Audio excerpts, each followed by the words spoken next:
I am sure sports. You know me there. I'm coach to coach representing. I mean, I say this is righteous representing for Omar. You don't know, come get the sports over here from near and far. Boy. Me say I am sure sports, one thing me sure about. When me say sure, that me not doubt. Come get your sports, get it over here. Come subscribe, repost and share. I am sure sports, one thing me sure about. When me say sure, that me not doubt. Come get your sports, get it over here. Come subscribe, repost and share. If me not sure, that me not say it. Know who score, that me not say it. Never know no game play, that me not say it. If me never see no game, me no know who play. For your sports news, better come over here so. For your soccer news, then come over here so. If you don't love sports, still come over here so. For the day done, you are gonna love over here so.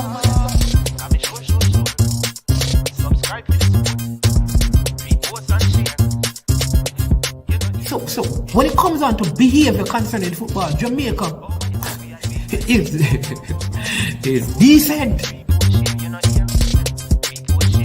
I am sure that if we can get all of these things done, set in place by the end of April, it gives us enough time before the World Cup campaign.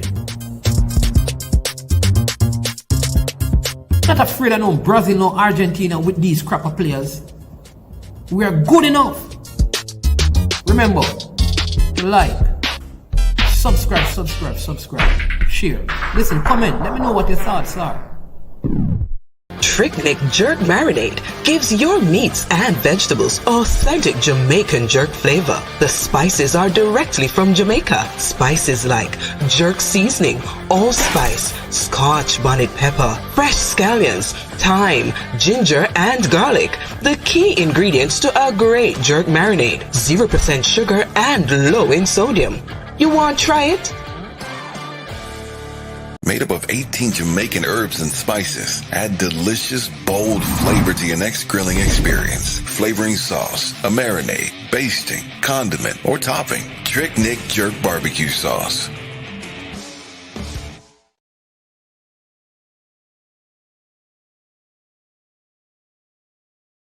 That sports for the best authentic sportswear. You check Wilton Sports when you want the best authentic sportswear. Wilton Sports. Food change advertise fee. And for roll out the numbers. Remember, no easy laugh, no off. Some sports worth to take notes. Them full of dreams and hopes. Then why them come and sell rope? When there is only one, yeah, there is only one goat. And that a Wilson, yeah, that a Wilson, yeah, that a Wilson sports. Yeah, ball boots, ball tops, ball shots, shin guard, ball socks. Them kind of drip you quick for make your ex call back. Little quickness in my boots and ball out, me want that. My Nike ticky pretty and my Adidas all black. Dribble down, you feel it, grip me feel me can't drop. Slide tackle all, me own a team and know this snap up. Why? Because me buy the supper.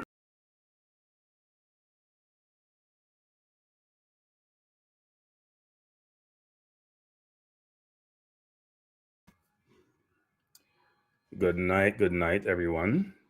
Thanks for joining. As you come into the forum, just hit the like button, please. I'm sure you give me enough hard time tonight.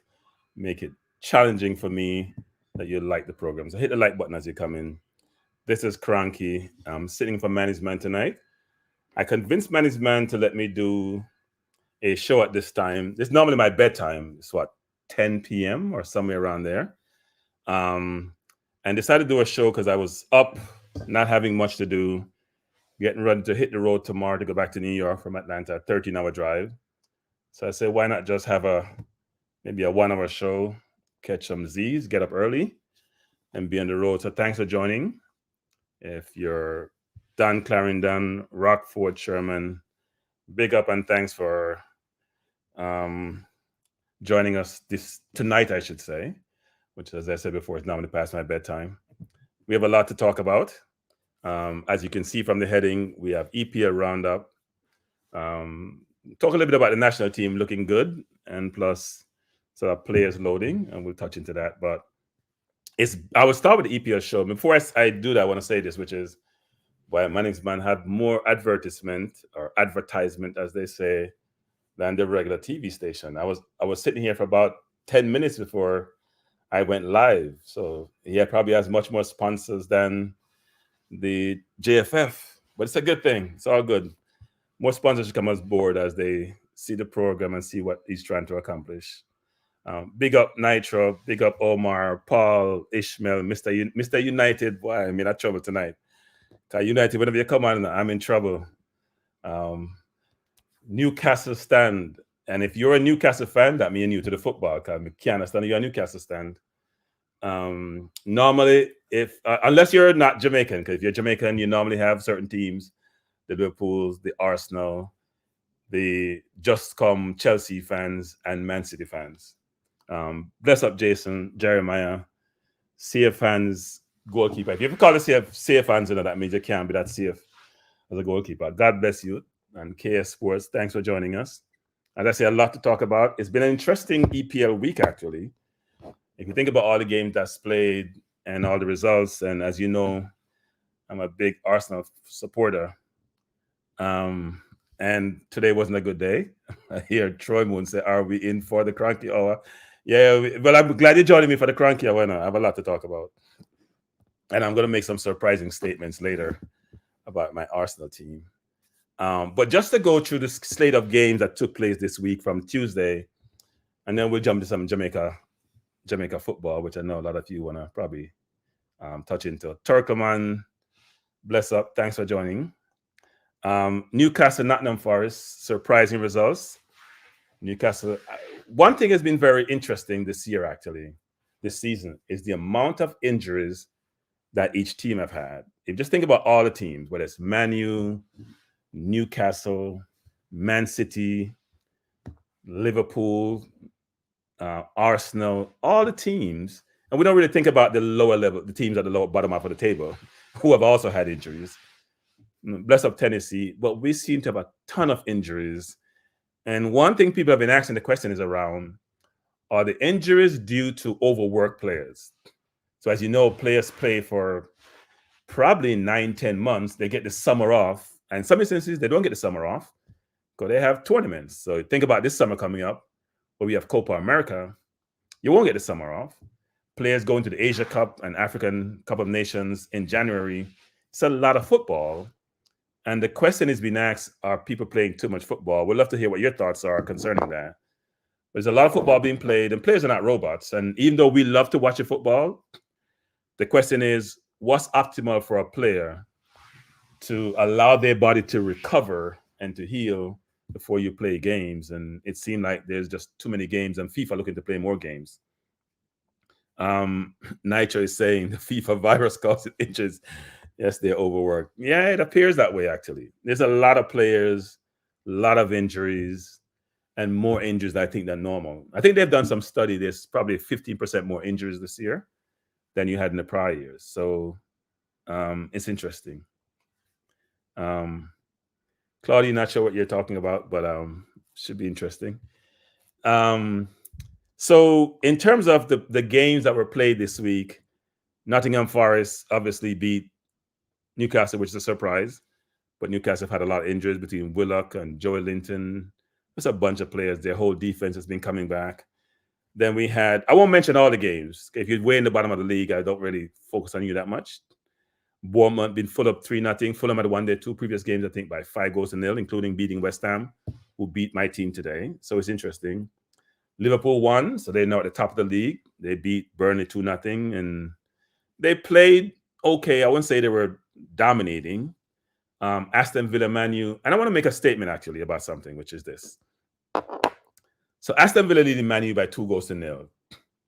Emery plays a high line, and even though Man U, Garnacho and Rashford are getting behind because they're playing the offside trap, he still played the high line. Now I rate Emery as a coach, but when a coach is gonna realize that you don't have to stick to your method of playing for it to be well respected and well accepted. You can actually change during a game. You can pivot to allow you to be successful. So if Villa is playing, they're up 2-0. Man U is not doing much. They were the better team, frankly, than Villa. And they keep getting just barely offside, or they get behind the defense. They miss a couple of chances, and you still play the high line. and your center halves are not the quickest, right? And they have Garnacho and Rashford are really quick, and you don't change throughout the game. And I'm sitting there thinking, what are you thinking, Emery? If you play more of a low block in that game or play deeper, then it forces Man U to commit more players forward. You can get behind them. You can counterattack because they have to commit a lot of people forward so they can try to score. They'll be more vulnerable going forward. And DW is saying philosophy doesn't change. No, I'm sorry. You're playing to win. So if your philosophy is not working, the mark of a creative, innovative, deductive coach is one who can pivot in a game and change to adapt. I'll give you an example. A year ago, we played Man City. We were doing really well. They play out from the back. Nobody plays at the back better than Man City. You know what they did, which they talked about subsequently, which was very obvious to me? They started playing the ball over the top to find De Bruyne, who then find Haaland behind. That's how they beat us in that game.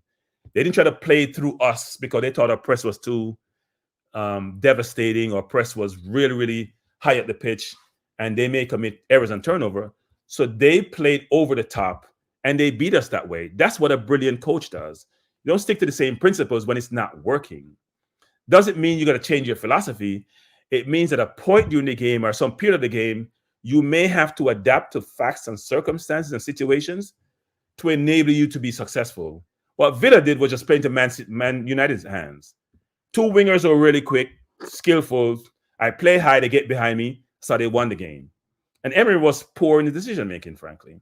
And I come up to Arsenal today about how we lost that game, which, it suggests that we need more help acting in our team. But Emery there to me was poor in his decision-making. Chelsea beat Crystal Palace 2-1. Chelsea has a lot of good players, but not a lot of great players. So when you spend $1 billion plus, you should at least have 4 or 5 world-class or close to world-class players. They don't, which is disappointing, actually, for spending so much money. They have a lot of good players. If you look at Madueke, who came in that game and got the penalty which they scored, or Sterling, or Mudryk, or Palmer, they have a lot of very good wingers, actually. And Caicedo in the midfield, Lafia coming in. They have a lot of good Gallagher. They have a lot of good players. Fernandez, who they paid over £100 million for.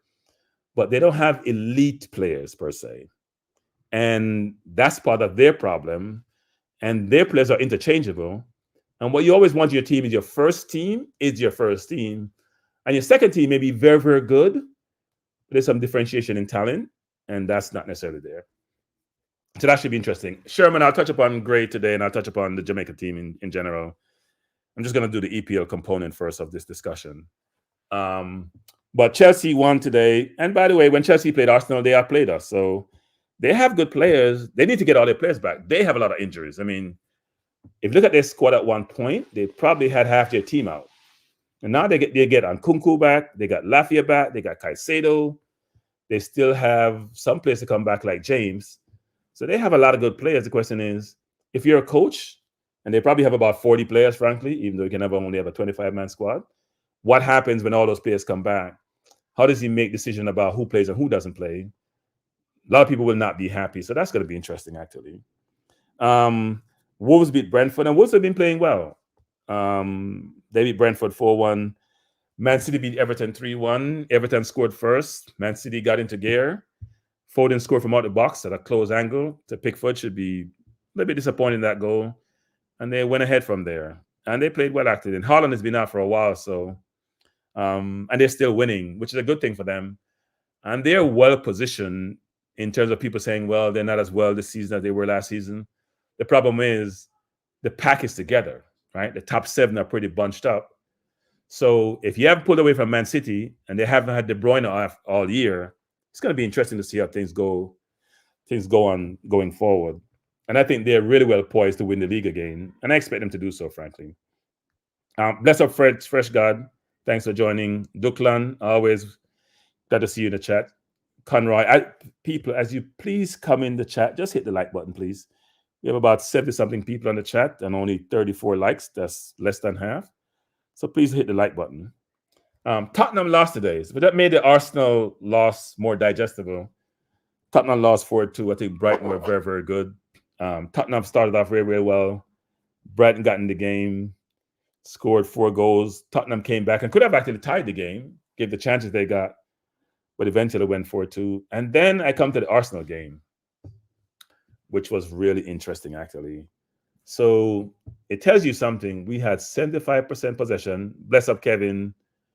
We had 30 shots on goal.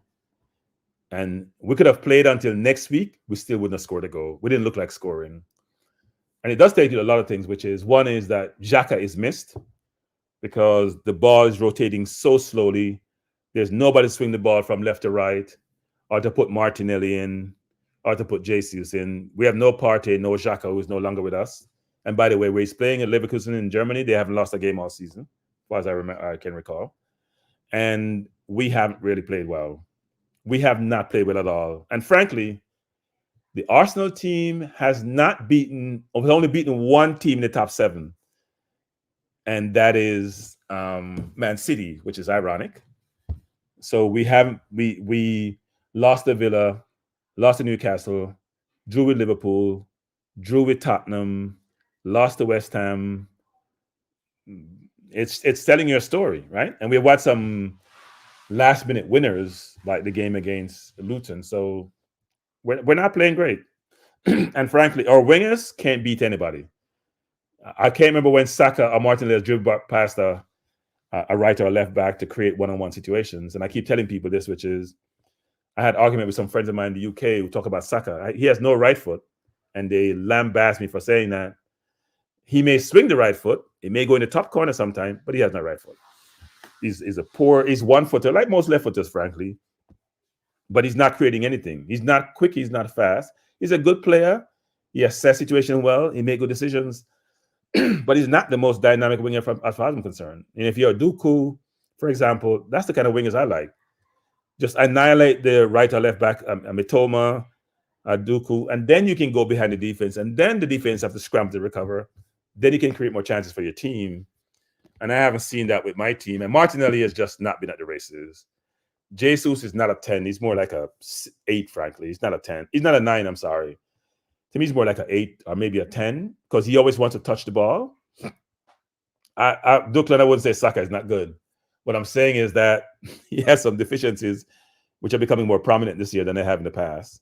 And by the way, if you watch AFTV, and I will switch to Jamaica pretty soon, when Saka has a bad game, they say he had a quiet game. It's amazing how I think it's like Jamaica, actually. They don't like to criticize their own.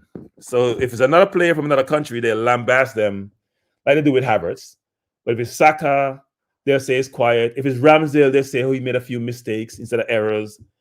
That's how we are. Just like our Jamaica team is, we don't want to be harsh or criticize our own, because I'm not sure why, but if you're going to criticize someone else, don't be a hypocrite.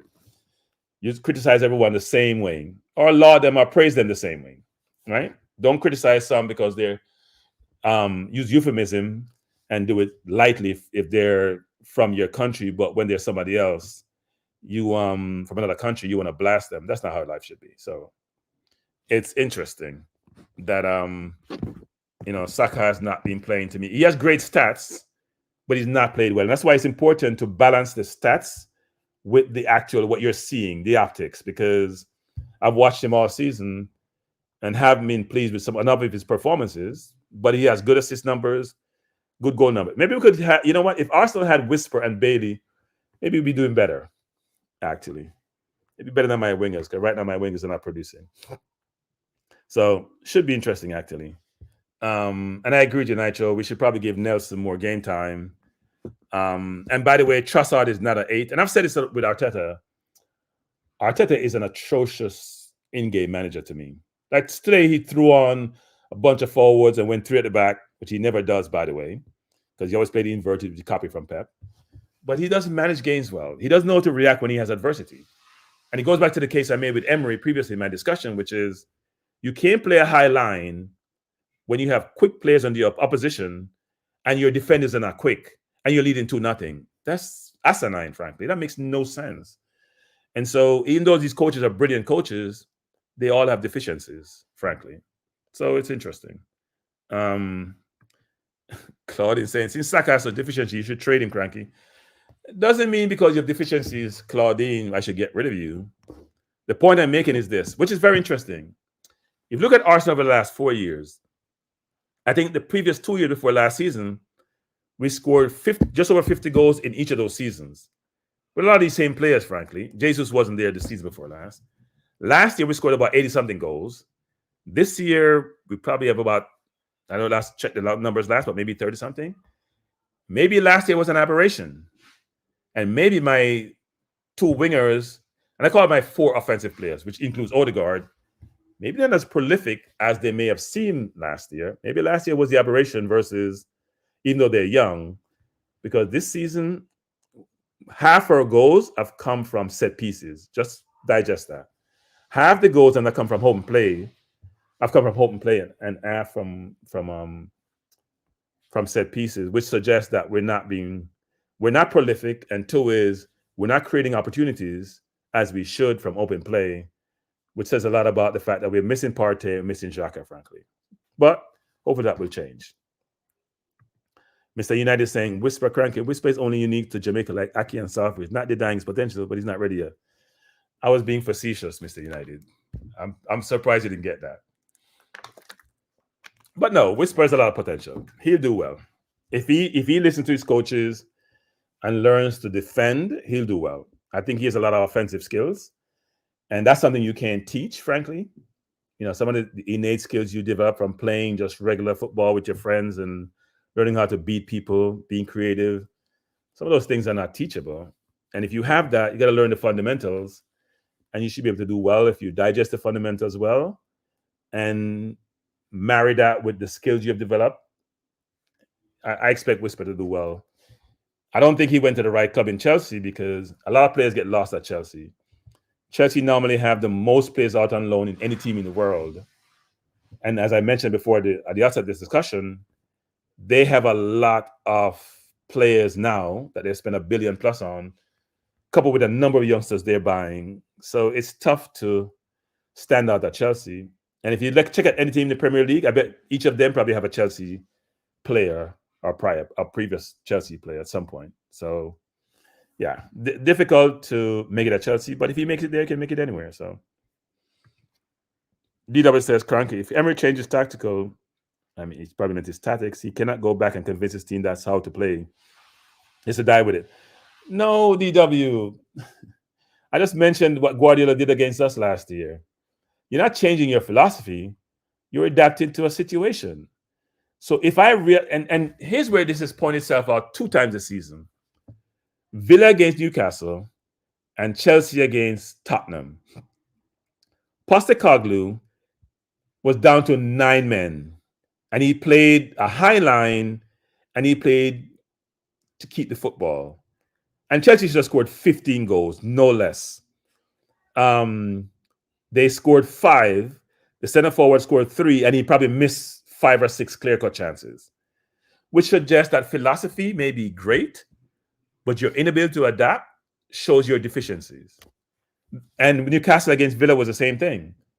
He was playing a high line with Torres, and I forgot who was the other player, and they were just running behind him, and he never changed. So is your objective to win the game, or just to stick to my philosophy even if I lose? I'm sorry. You have a philosophy, you employ the philosophy, but if it's so stringent and not subject to change, then something is wrong someplace. You can't just do the same thing over and over again, even when you're losing, and say, you know what, I have to do it because it's my philosophy, without understanding your objective. Your primary objective is to win, not just to stick to a philosophy which may not be working. So yeah, they learned from Bielsa. What happened to Bielsa at Leeds? He had a philosophy at Leeds that didn't work, and he got fired, even though he brought him up from the championship. So this concept that I have to stick to my philosophy, even if I die, well, sometimes you die with it. So yeah, I don't agree with that concept. I thought it was just a bad decision by Emery and also by Postecoglou in the game he lost against Chelsea, which nobody has 9 men and play a high line. I'm sorry, especially if defenders if your center halves are not the quickest in the world. I don't think that makes sense to me. Now, so that's EPL roundup, frankly. So let's go to the Jamaica national team. And by the way, I'm really looking forward to us playing in the semifinal of the Nations League in March, and then subsequently in the Copa America in June. Now, I've been hearing there's a lot of communication and comments more recently about players changing allegiance to teams and the view that FIFA should change the rules and all that. It's only the developing countries who are complaining about this. Countries who are not as developed or less developed are not having that issue. In England, more recently, Gordon from Newcastle, both Gordon and I forgot the other kid who's out injured from Newcastle, who was at Leicester. His name is slipping me now. About 3 of those players have Scottish lineage, and Scotland want him in the national team. In fact, it's 3 Newcastle players actually. Left back, Leverenko, I must be butchering his name. Gordon, and I can't remember the next player who was out injured. Barnes, thanks Nitro. All 3 have Scottish background, and Scotland wanted to come play for them. And there seemed to be some contemplation being done by on the players' part, because they haven't got called for England, and probably won't get called for the Euro, because as we all know, Southgate sticks to his principles, same principles we were talking about, and would only call players who are part of that contingent that he has on a regular basis. And he doesn't like to call new players into his team, even when some players are not playing well or some players are not getting game time. And Southgate's a hypocrite, because I remember when Walcott was in his team way back when, he basically said his philosophy was to just have players have to be playing for their team and playing well to get a call. And yet you see Maguire wasn't playing for Man U. You see Phillips not playing for Man City, and they still get called. And the other players, like a Ward-Prowse, for example, may be playing better, and other players who don't get called. So you wonder how we have this philosophy. But the whole concept of playing for a team where you may have some lineage or association to your grandparents or your parents is becoming much more prevalent across the globe. And we have this thing in Jamaica about this, where some people are saying, and I'm going to bring this up, even though because this argument will never die. There's the whole thing about what happened to players in Jamaica if you just use all foreign diaspora players. And my philosophy is, if you're a citizen of a country and your constitution afford all rights and privilege for those citizens, then you can't determine, and you're using meritocracy to make decisions about people and qualifications for whatever discipline they're in, whether it's football or otherwise. And you can't then be a hypocrite and saying, well, I have to have certain slots allotted for a certain group. That's not right. That's not fair. And that's opposite to what your constitution suggests. So I would suggest for those people who want that, get the players that you want to be in the team, get them to be better and to compete. And across the world, everyone is trying to get the best players in their team. And a lot of countries are now trying to figure out ways to prevent that from happening. So they have what we call a war for talent, which is everyone is jockeying for position, trying to get best players in their team. And that's the way things are nowadays. Now, I've heard some people in Jamaica say, well, we're getting English rejects or American rejects. And so here's the analogy I would draw, actually. I'm going to use more social, things that happen in a more social environment to draw the analogy. So in the US, for example, they rate Jamaica for intellectual capital. A lot of teachers in Jamaica get, like Canada, US, a lot of teachers get opportunity to come to those countries as sort of specialized discipline because they don't have enough in their countries, right? They come and raid your country for talent, right? So then you suffer. That's how the world is. Or in a lot of instances, if you think about it, if you had, say, 5 or 6 Kenyans running distances, and they sometimes have 10, 11 of them, all running great times, right? And only 3 can go to the Olympics. That means there's 8 of that 11 who are probably great runners, but maybe they perform on the day that they had their trials.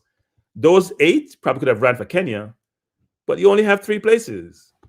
That analogy equates to the UK. Only 23 players can be in that squad, or 25 players, depends on how much they allow in any tournament on a regular basis. But they may have 100 very good players. So 77 or 75 of those players can't get to the national team. Doesn't mean they're rejects. Doesn't mean that they only have so much slots. Those players then think about, how can I get into a national team if I can get to my club where I'm born and grew up and where I aspire to play for. You know what? I have association with Jamaica. I have association with Trinidad. I have association with Haiti. I grew up in that environment. I eat the food. I listen to the music. I have the culture. I visit there on vacation. I have association. I don't follow the country that much, or I've been to the country. But you know what? It's an opportunity for me to play for. Why wouldn't they take that opportunity? That makes no sense to me. So for those who say these are rejects, you need to revisit that comment, which is derogatory, and sort of denigrates those players when you call them rejects, when all they're trying to do is, and some would love to be associated with Jamaica, but may not know they have the opportunity to do so, and may find it out later. And frankly, if you grew up think about it this way: if you grew up in a given country, and you grew up in Jamaica, and you play for the under 15, under 17, it's naturally going to want to gravitate towards the national team, but that may not happen. If you have another opportunity to play for Jamaica, and by the way, we can use you in our team, seems like it's a win-win for me. So I'm not sure why anyone would have a problem with that. What am I bringing up here? Dwight is saying, Stan, it seems the Reggae Boys players themselves don't have any problems wherever their teammates were born. Yeah, look, I think, well, Dwight, they may have a problem if they lose their game because of a player born outside of Jamaica. But as fans, most fans don't really care where players come from. A lot of fans, I should say, not most fans, a lot of fans, because they just want positive outcome. They want to win. And if I'm going to win, then that's how I want to happen. That's why the English League does so well, because even though they probably prefer to have academy players transition to their club team, their first team, they want to win. No one gets bragging rights. No one gets feeling good from just having my team being populated by players who came to the academy, but we lose. That doesn't work. Fans want to win. Management wants to win. The more that you win, the more accolades you get, the more funds you generate, the better team your team is. So why wouldn't you want that? So I don't think that's a good thing, frankly, for people to focus on just locally born players. Look, I've said this numerous times, which is, and I didn't want to mention the JFF, but I will. The JFF has to do a better job of working to generate the resources to give them the opportunity to develop local players. Now, there's a lot of ideas being thrown out about how best to do this, but there are different aspects and elements that informs a football program. And there's so much information out there in the general footballing world to allow you to build a footballing program without even having to come up with creative, innovative ideas. You can leverage what's been done in other countries, whether it's developed countries or underdeveloped countries. Countries may be similar to you in population size, resources, and be amazed how that you can leverage what others have done without recreating the wheel to allow you to build a good football program. It's going to take time. I would think for the JFF to get to where it wants to get to, I would hope it wants to get to, it may take 10 years. But you want to build a program that's sustainable. So hopefully that's where we get to, which is you build a sustainable program, one which you can keep developing players, move players along overseas to an environment where they can generate resources. You can generate funding from those resources to help invest back into football. That's what we should be looking for. If a player is playing in Jamaica, it's either he has not been discovered or he's not good enough to play overseas. That's the way I view it. So how do we make sure the players have the right agents and they have the right skill set that we can recognize early to move overseas to play? And or we make sure if they're not where they need to be, they get developed to do so. So for the Reggae Boys, we're in a good slot, actually. Two things. One is there needs to be an education for players who are from the US or Europe about when they come to Jamaica, what to expect. Because sometimes it can be culture shock when you come to the national team and you have played at the more junior level in your bird country, and you've afforded certain facilities, certain luxuries, I'm going to call it, and then you come to Jamaica and you realize, what have I got myself into? So that's one thing. But more importantly, actually, we as fans need to embrace those players. I need to support them. Support them mean going to the game. Support me going to their Instagram account and, giving them good compliments and good suggestions and perspective. And also one thing that Lowe said, which was important when he was trying to give me a hard time because management told him I criticized him, which is probably true, but I also big him up in a number of instances, which I'm going to thank, was it Rob Smith, who brought up what I said about him playing at a higher level. But I do think when players are injured, you can go into your Instagram account and wish them, that they get well quickly or something like that. Just be positive with them. But it doesn't mean we shouldn't critique them when they don't do well, but we should also laud them when they do well. And I try to do that, even though for some players, people may think that I'm hard on some players. And that may be true, frankly. I'll take that under advisement. And maybe not be as hard sometimes because they're human beings. But I do want all the players to do well. Even players I've criticized, and I'm trying not to call too many names, but I want all the players to do well. Because when they do well, when they get more confidence, they will do well for the country. That's the hope anyway. So Kranky, so Travis, I post your comment for a reason. So Travis says, I call Travis Mr. Contrarian.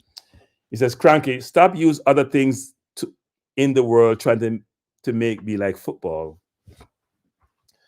Travis, I hate to tell you this, Travis, but the world is interrelated. Sports is just one example of real life, frankly. You can analogize sports to a lot of different things in your life, whether it's relationships, whether it's competition. You'd be surprised how sports is just an example of what happens day to day. So for you to make that comment, I think you should revisit that comment, Travis, because you'd be surprised how sports and life intertwine. And the same people who are playing the sports, Travis, are also the ones living in their daily normal life with their families and friends and society in general. So you should revisit that comment. I don't think that's the smartest comment you ever make. And you and I don't necessarily agree on a lot of things because you're a xenophobe, and I have no problem saying that. That may sound harsh, but you're a xenophobe. And you like to just focus on local players when you should broaden your mindset. So that's not a good thing. Stan, what are your thoughts on Miguel Coley? I don't know Miguel enough, I know something about him, but not enough to provide an informed perspective on his capabilities. But my hope about the coaches is that I'm a big proponent of Rudolph Speed. And I know a lot of people don't appreciate Speed, but I've watched Speed over a certain period of time. I've listened to Speed. I've talked to Speed about in these forums around two things. One is around, I think he has a very good mind. I think he can do good for the country, but his soft skills needs improving. So you may be the smartest person in the world. You may be deductive, creative, innovative, thoughtful, a differentiator. But if you can't engage people a certain way and they embrace you, it becomes challenging for you to be effective. But I think Speed, the whole coaching thing he's doing, being the first, I think he's the first A licensed coach in Jamaica, if I'm not mistaken. I may be wrong on that. But also trying to bring others along with him and creating these coaching clinics and having people be part of the coaching fraternity where they can get their licenses is a brilliant thing, actually. And why do I say that? If you look at the licenses of coaches across the globe, and I've said this before, Spain has, I think, the most A licensed coaches. And if you look across the globe where Spain coaches are, or those who have Spanish descent, look at England, for example, and look at how much Spanish coaches are in England, and English is not their first language, by the way. Look at how much Spanish coaches you see across the globe who are doing really, really well. So if that's the case, then it does tell you about that when you go through that whole coaching accreditation process, it does help you in terms of your ability to differentiate yourself as a coach and to get opportunities. And that's very, very important, actually. So I think this whole, going through a process and getting those licenses is only going to help the coaching fraternity in Jamaica, but more importantly, will help the players. Because when you're well trained in like any given discipline and you're an expert, it's amazing what you can provide to the persons who you're teaching and what they can learn and how it help them in their development. So I think that's very, very important, actually. So I'm gonna go back to Travis again. Kranky, you always want to say what I never said on YouTube. I'm not here saying I want only local born players. I said under 17, under 20 must have local born. Well, Travis, that's the point. Here's where you and I differ. I have said it's a meritocracy. I don't care where you were born. If you're not good enough, you should not be in the national team. Your view is that we should allocate certain number of places for local born players, regardless if foreign born players are better than those players. I don't agree with that. It's your citizen. It's like you saying, you know what? We should allocate certain jobs in the US for locally born citizens. And if you're a foreign person in the US and you become naturalized, you shouldn't get a job here better than someone else. It should only go to those who are born here. I don't agree with that. It's a meritocracy. It's only about who's the best. And especially for sports teams, when winning is an imperative, I don't see that at all, actually. I think that the best player should play. Los Blancos, any update on which players coming to the team next year? I'm going to plead the fifth on that one, actually. I can't say I have inside information, but it's the same. Look, I should say this. It's the same list of players we all been talking about at different stages in terms of where they are. So we've heard the Greenwood, we have heard the Nelson, we have heard the Mitchells. But I think what people have to understand is that there's a process to get your naturalization and to get your passport. And management have said this previously, and I'll say this, which is, it's not always an easy process, right? It's not rubber stamp. I believe, and look, I've been going through this process now to get a couple of my siblings their British passport so they can travel more freely, because frankly, people, when you have Jamaican passport, it's not as easy to travel to certain countries as you'd like. Going through that process now, it's a painful process. Even when you have an attorney who's representing you, it's painful. And the information they ask for sometimes is just, frankly, to me, ridiculous. And I'm going through that now with a couple of my niece and nephews, and it's really, really painful. So I would say, I don't know totally how Jamaica process work, but I know there are sometimes, people migrate, and if you're going to a grandmother, a great grandparent, and they may not have all the ducks in order, it becomes challenging, right? So we know this is the case for previous persons who have become naturalized. I'm sure it's the case from some of the more recent ones who want to be. What I do know is that this coach is a very good recruiter. You heard the under-20 coach, John Wall, talk about, recruiting players. You have heard Hallgrimson focus on this. Because if you're a coach, your job is to win, right? If Hallgrimson doesn't win, we want him fired. So if you're a coach, you want the best players. And Travis, I hate to tell you this, if I'm a coach, I don't care where you're born. All I want to do is win. If you fit my system, you fit my philosophy, you have the required skill set, you're in my team. If you're born on Mars or you're born in Jamaica, I don't really care. Now, I've said this before, the JFF, the JPL, ISA, all those systems we have in Jamaica in place, the academies, need to help the kids improve their ability. And here's what I struggle with. If the Jamaicans have the same DNA, not all of the same DNA, similar DNA, come from the same lineage, and the ones in England, who are probably 1/6 the population of Jamaica, are doing so well, and so many of them are Jamaican lineage doing well, that means it's our coaching and our system why there's a difference. There can be no other explanation. Sorry, there can't be. What that means is that we don't have the right coaching and we don't have the right infrastructure and system to enable those players to be able to compete when they get to a certain age, whether it's under 15, under 17, under 20, and the national team, because they're not being coached well enough, because they're not being groomed well enough, because they're not playing in the right surfaces, because they're not being supported enough. That has to be a fact. Because so many, if you think about the percentage of Jamaicans to the totality of the UK population. The UK has what, about 68 million people. England is about 58, 57, whatever the number is. So you may have 500,000 Jamaicans there of Jamaican lineage. And we have so many of those players playing in the Premier League, but we only have Bailey from Jamaica playing in the Premier League, who was born in Jamaica. I want to make sure that's clear because we have a bunch of players playing there now. And we only have Whisperers being migrated. So maybe in the last number of years, it's Whisper and Bailey we have sent overseas who are going to go to, look like they're going to the highest level. It says a lot about what we're doing in Jamaica versus what we're doing overseas. So we have to find a way to even the playing field and get those players up to where they need to be. And I think that's possible, and maybe more probable than possible, given the direction we're going. So even though I may give the JFF a hard time, I anticipate that going forward, we as a country in Jamaica would be in a better place, frankly, in terms of the administration and in terms of the football, whether it's sponsorship, whether it's coaches, whether it's administration, and whether it's players. I feel all those, and the one thing I'm not touching on fans, and including the fans, we all need to do better. Every single element that informs the football program needs to do better. Fans need to do better.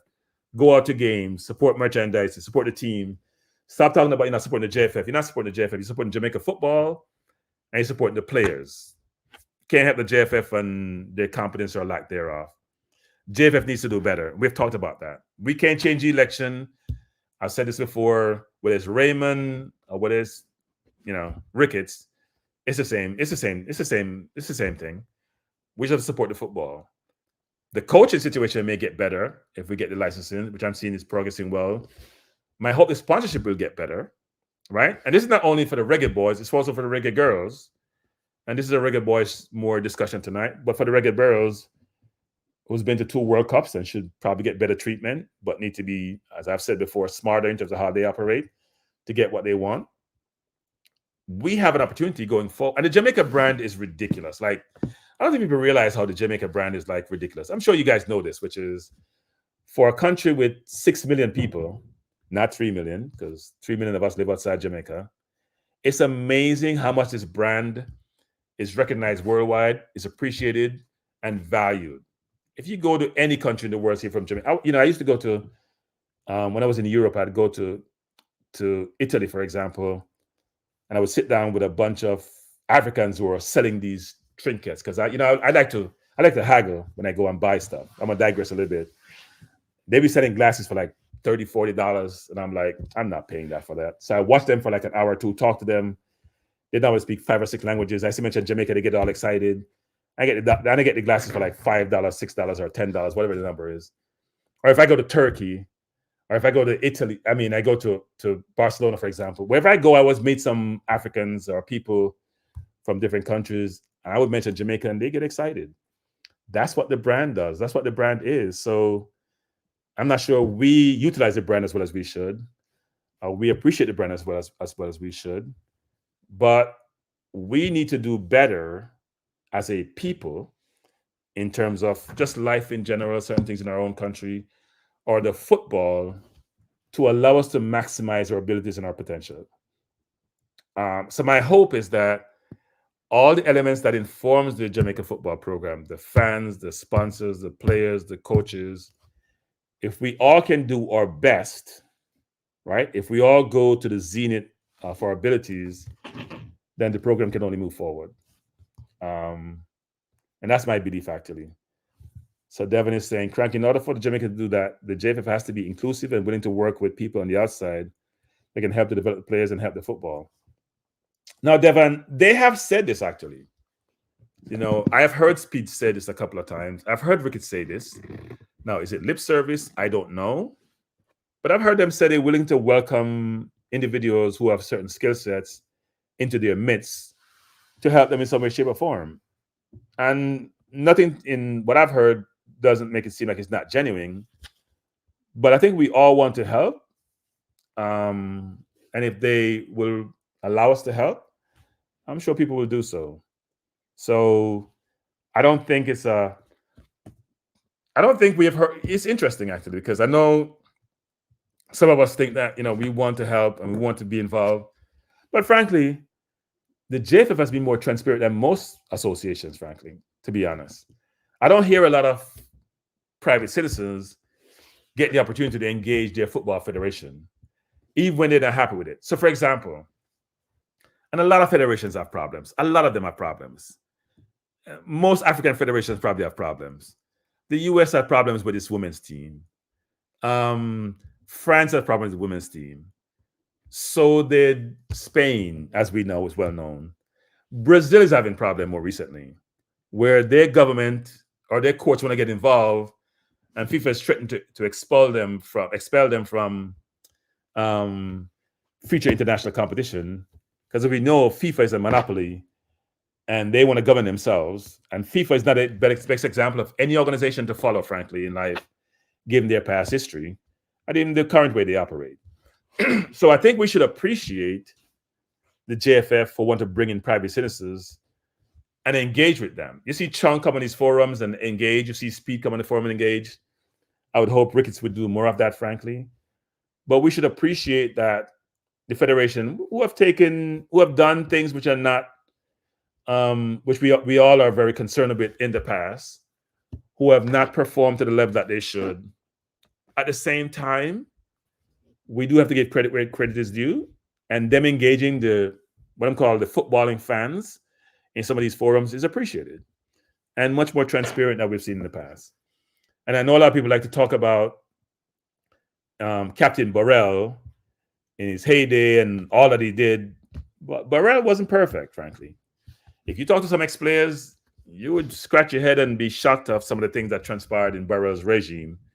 So we got to think through now around how can each of us contribute to the football and make the football better in all aspects, actually. Devin is saying that is good, but we need to see action.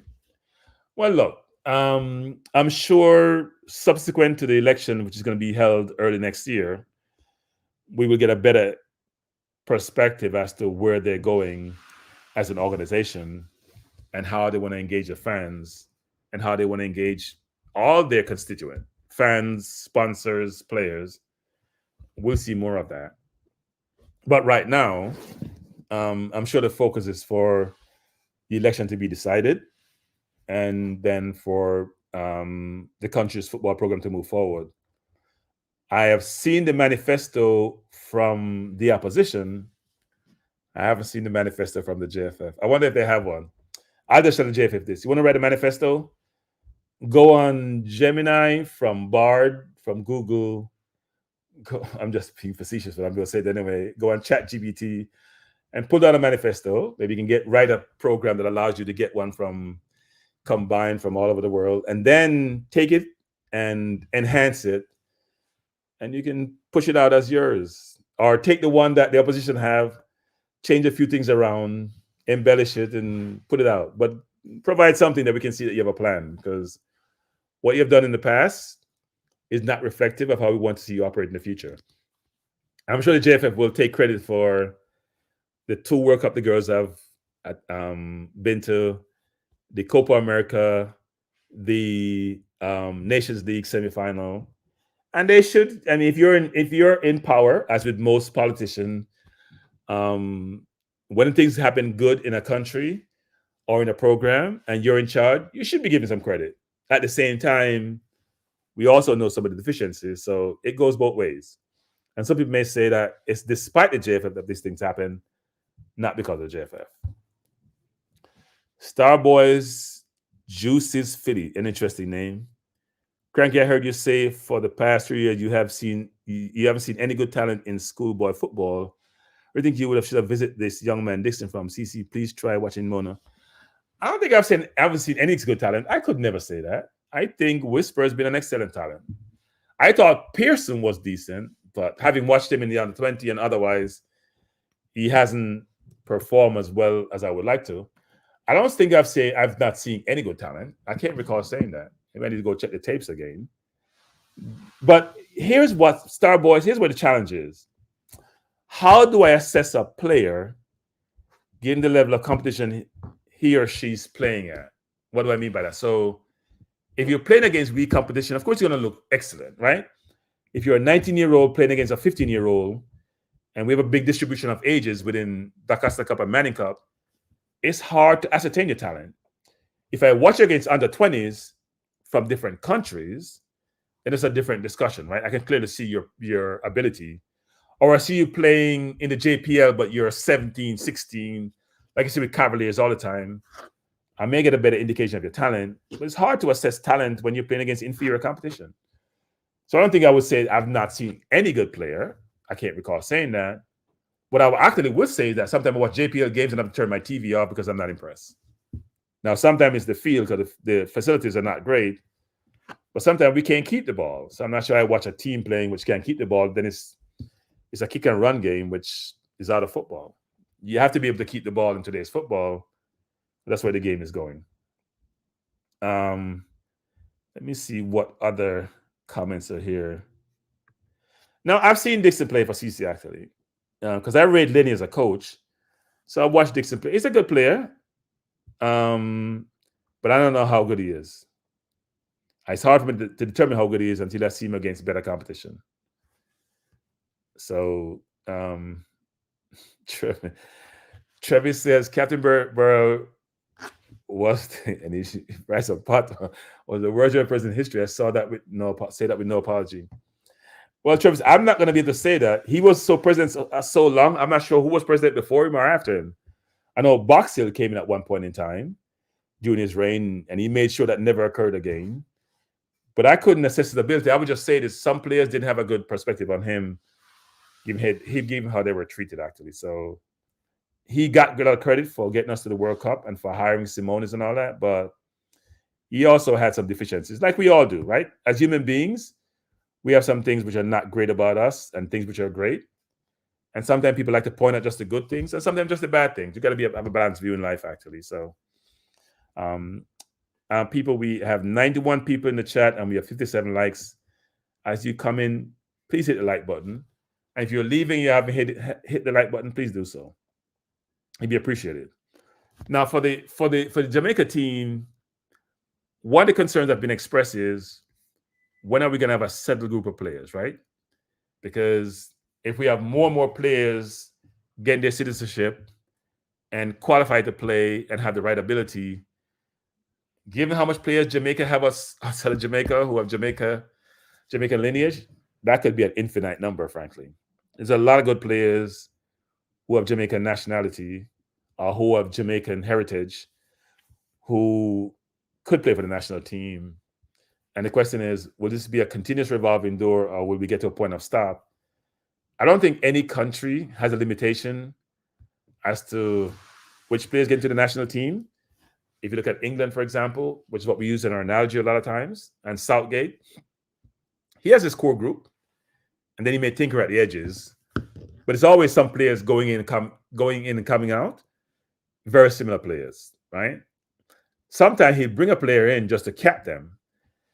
And this is what countries are also doing. They're capping players who may be on the fringes, but may cap them earlier than they normally would, just to make sure they can play for another country. And I think that's what happened to Tony, Maitland-Niles. There are a number of players who have gotten capped by England, who the coach probably know they may not be a regular in their team, but they want to make sure they lock them up so they can play for Jamaica, for example. And a lot of countries like Trinidad who would love to have the problem Jamaica have of having players with heritage in their country who would love to bring them in their team. If you're Trinidad, for example, think about this. You used to be a footballing powerhouse in the Caribbean. You have not been that for a while. The World Cup is coming up in 2026. There are 3.5 places open. That doesn't include the top 3 teams in the region. You want to make sure you qualify. You've only qualified for 1 World Cup previously.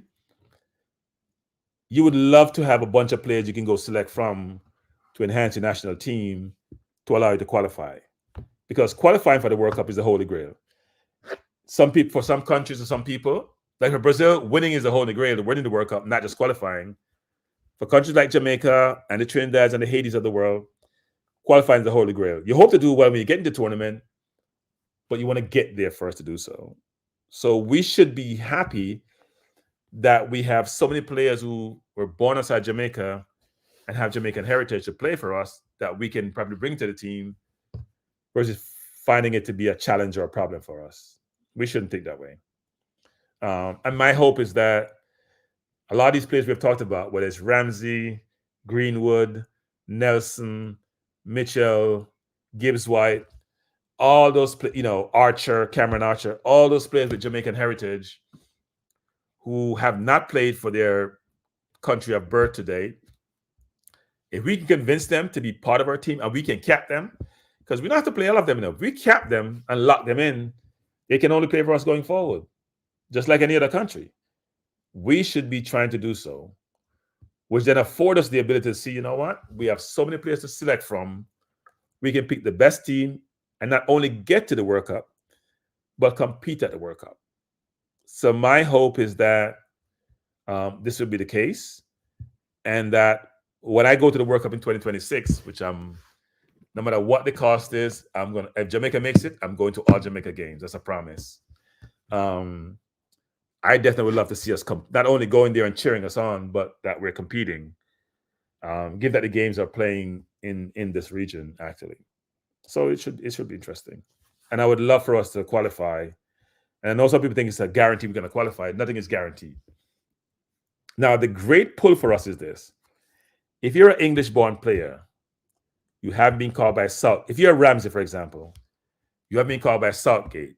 You have Foden and Grealish and Madison all in front of you. They're not old. They're at the age where they're going to be qualified for the next World Cup, and you won't make the Euro squad. And Jamaica press you to come and join them.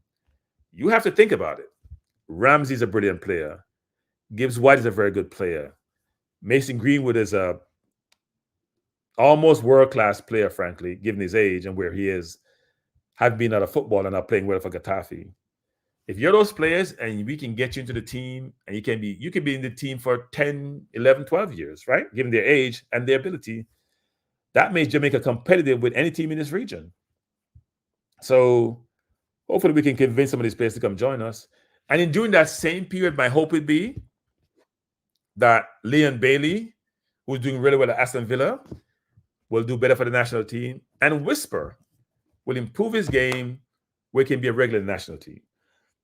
That's my hope, that all these players with Jamaica affiliation, whether they're locally born or not, will really do well, play well, because frankly, some players will get on in age. Think about it. Pinnock, for example, is up there in age. 2-3 years from now, he may not be at the level he is today to play for the national team. Antonio is similar, right? Luckily, we have Nicholson, for example. But the other players like Cameron Archer, who I think are good players who can get to that level. So not every player now in this team that's going to play in Copa America or in Nation League semifinal may be around for 2026. They may play in the qualifiers, but some players' form or ability to drop off as they get up there in age. They get over 30, because 30 is normally the barometer. Players are playing longer nowadays, but you never know what happens with a player's form or their physical ability. So we have to keep supplementing the squad that we have. So the Kellys of the world who play for Captain Beaumont, for example, or the Ramses, like I mentioned, or some of these other players, we should open the space for them to come in. Or the Whispers of the world who's now at Chelsea, or some of the players we have in Jamaica, whether it's Topi or a King. Can they get the game up to be able to compete at the world-class level and do well? I saw King and Topi play against Guatemala when I went to the game against Guatemala. And look, I think those kids have potential. The question, how do I convert those potential to allow them to compete at the highest level, right? And there are other players who we see in the Manning Cup and DaCosta Cup who we rate very highly. But the question is, can their skills be transitioned to the higher level or the level where they can compete at? And that's going to be important for them as time progresses, actually. So I am optimistic about the national team. I'm looking forward to the tournament in March. I'm hoping to go to the games. And I've mentioned these programs. I hate flying, even though I have to fly, given my job. But and I just realized that driving to Texas from New York is about 20-something hours, which is not digestible because I have to drive 13 hours tomorrow, and I'm not looking forward to it. So that's another story. That's a personal problem I have to work through, but I'm hoping to get to the games, actually, because it should be fun being there. There's none more fun than going to support the national team, and there are a bunch of Jamaicans there, and you all getting together, sharing stories, having fun, and the team doing well, there's no better time actually. So my hope is that we can have as big a turnout as possible in Texas. Now, I did look at some tickets the other day. I was aghast at some of the tickets prices, I must admit. I was like, what's happening? I'm not sure what's happening there, but the ticket prices were not digestible. I have to go back in and check. Chris, it's not about the cost to go to Texas. It's getting there by plane. I was checking on train. There's no train going there from New York, so that's another story. And it's 20-something hours driving. But the ticket prices are pretty pricey. So if you're going to get tickets, you probably should try to do it sooner versus later. I haven't bought my ticket yet, but I'm looking into it actually. But the tickets are pretty pricey for the game, at least the game against the US actually. Dwight is saying, Stan, invest. really, Dwight? Invest account in Texas as soon as possible. Well, if you invested in it, Dwight, what happens after the game is done? What are you going to do? Airbnb it? I got to figure that out actually. I forgot I have to find someplace to stay. I was hoping to stay in the hotel where the players are staying, but I haven't got that information. So I have to look into it actually.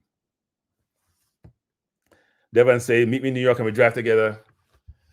I was thinking about going to Atlanta first, Devon, hang out for a few days where I am now, and then drive down subsequently. I'll probably be driving, actually. I drove to Florida once from New York, and I put my car in the train and come back to New York. I couldn't do the 20-something hours, so that's not something I'm looking forward to. I don't like driving more than 6-7 hours. But I have to figure it out, actually. But I'm sure a lot of people from New York, I'm going to have to check with Neil and some other folks as to how they're getting down there, because I'm sure a lot of people want to go to the game, actually. Not just watch it on TV, and I'm hoping to do so. I forgot what the prices are, Duklin, but it was pricey. It was more than a couple $100. Let's put it that way. At least the ones that I see. And I normally I don't like to sit outside the center of the field. I'm normally right in the middle, and I don't like to sit too close to the field, like a few rows up. But I have to go back and check the prices. But it was pricey actually. Yeah, it was pricey, but I have to check it out. But I do plan to go, regardless of what the price is. I do plan to go.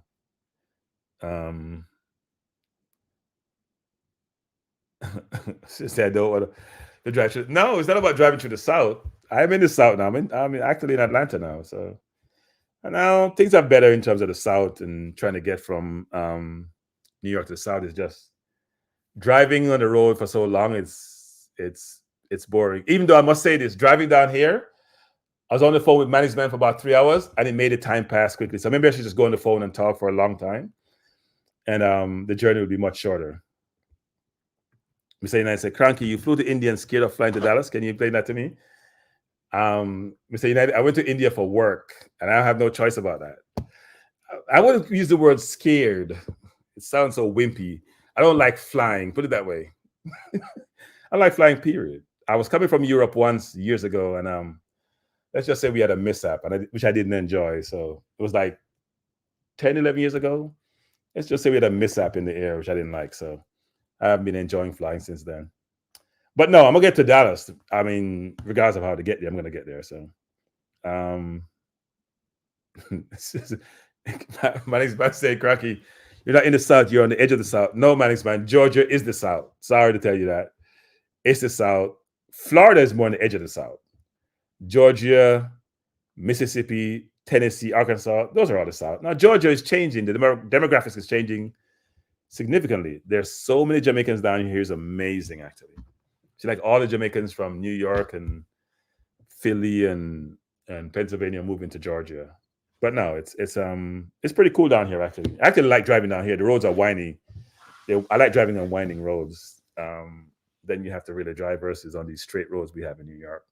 Or moving 5 miles an hour in New York, where everywhere down here is 55 and above, it appears. But it's been a good trip. Looking forward to going back to New York, though. I've done my 2 weeks here. But back to the Jamaica and the football. My hope is that as we go through this Nations League and the Copa America, that a lot of players will see where the football is going. Just the football, not the administration, which is challenged. First of all, that the JFF and the girls resolve those differences. And frankly, that's gone dead. Maybe it's because of the holiday season, but my hope that will get resolved. And then secondly, the fact that the girls qualify for 2 World Cup, the men's team are doing really well. It will encourage more players, both locally to improve their games or overseas who are very good to come into the team. So the hope is that we will see more people, not just players, but fans following the team, getting involved with the team, support the team. So the hope is that success will lead to more engagement and lead to more success, frankly. That's the hope. And I'm sure, as I like to tease Manning's men, that he and Simon will help to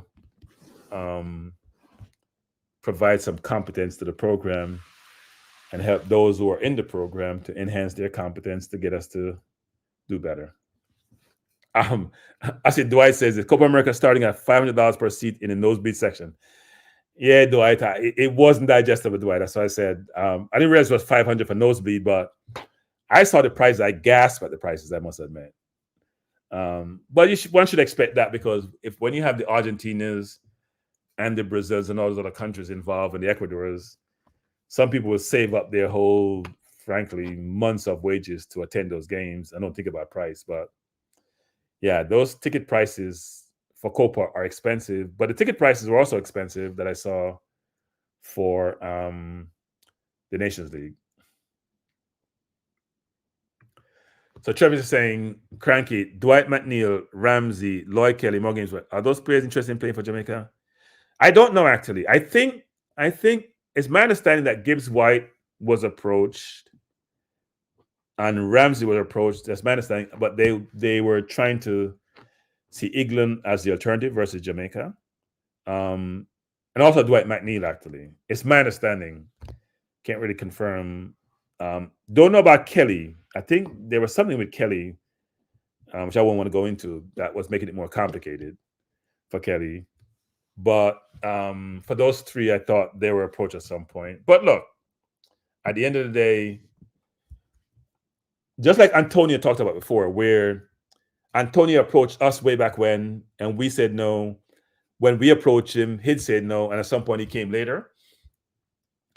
I think you got to keep pushing the player and providing them the reason why they should change versus just taking no for an answer. So you should probably approach them in a formal, well-structured manner. Don't just have a ton of people calling them and throwing out things to them.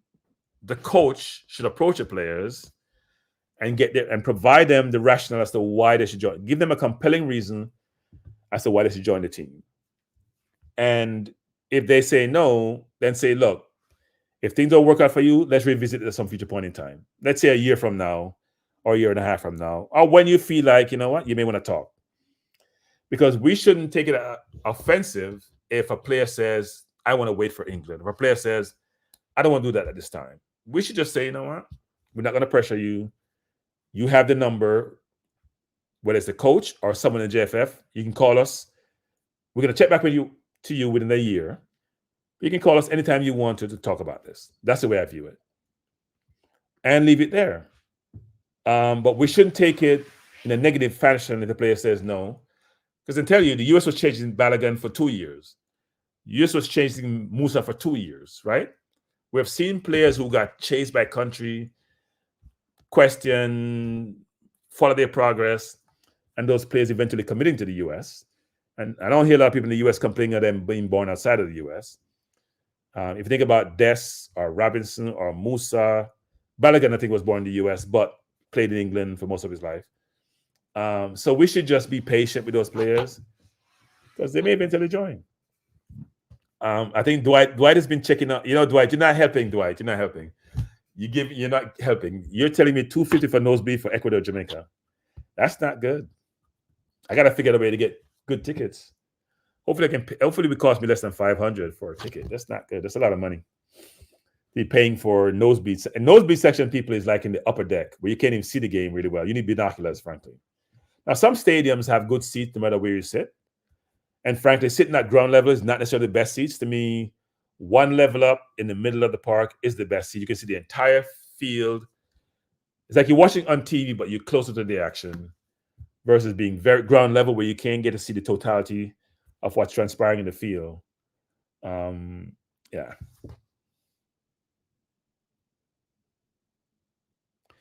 Mr. United said, what country? I think it's Dest. Dest is from Holland, I think he's from, if I'm not mistaken. But he's also a hothead, actually. He's from Holland. But if we go way back to, who was the kid that came from Holland that didn't speak English at one point?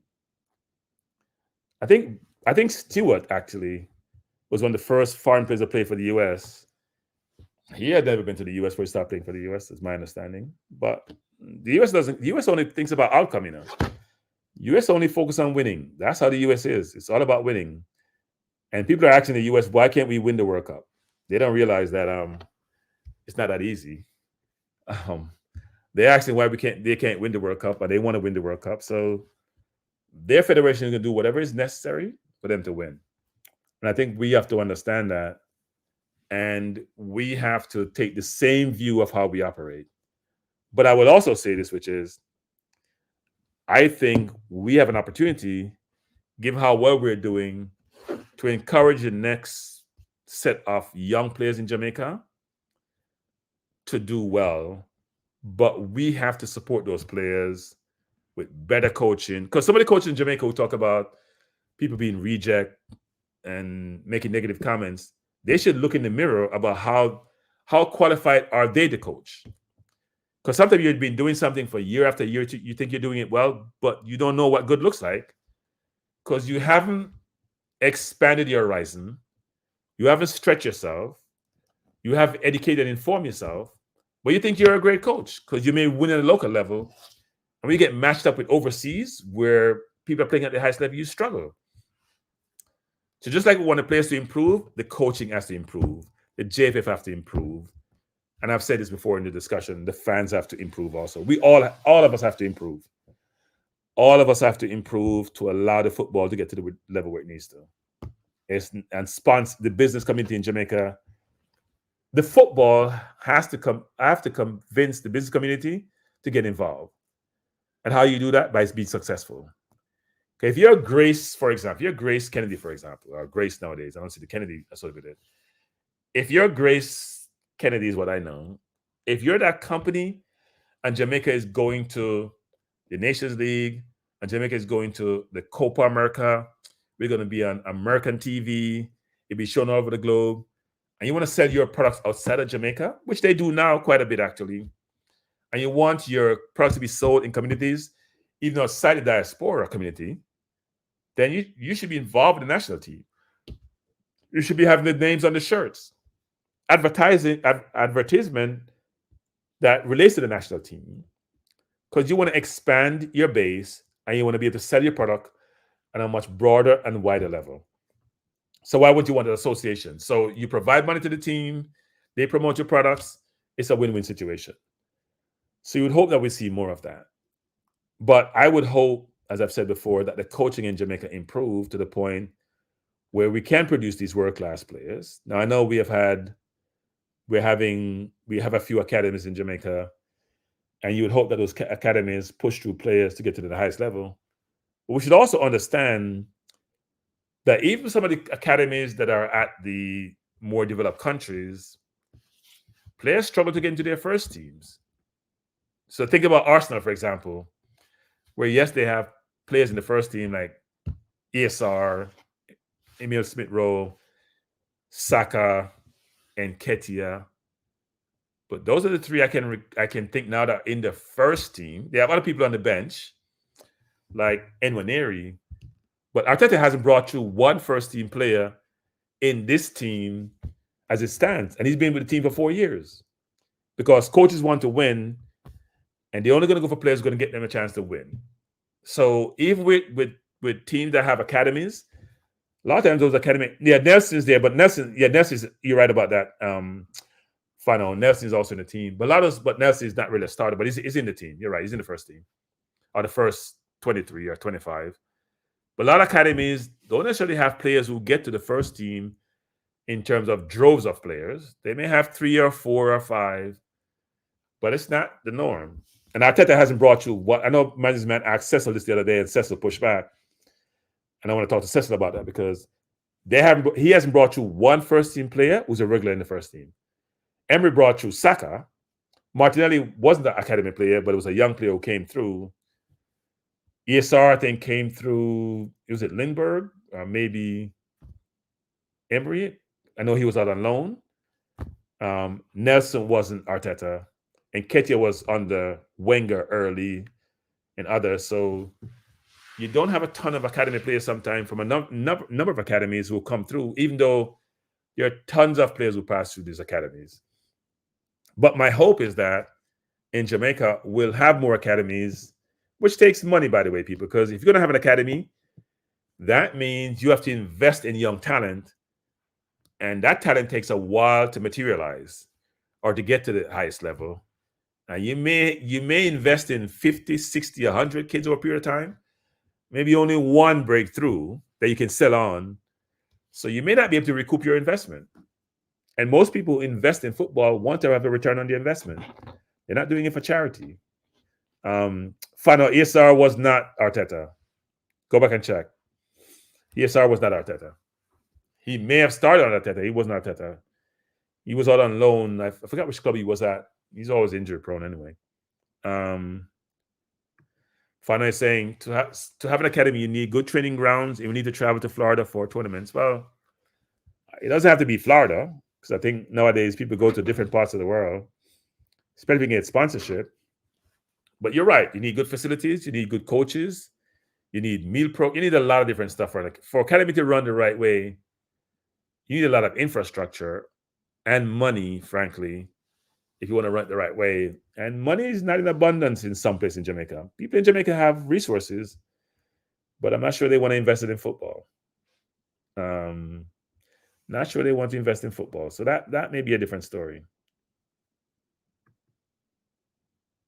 Trevor saying, I heard person saying Ness is better than Bailey. Ness can start in the Arsenal first team in week out. Bailey's the man. Bailey's the man.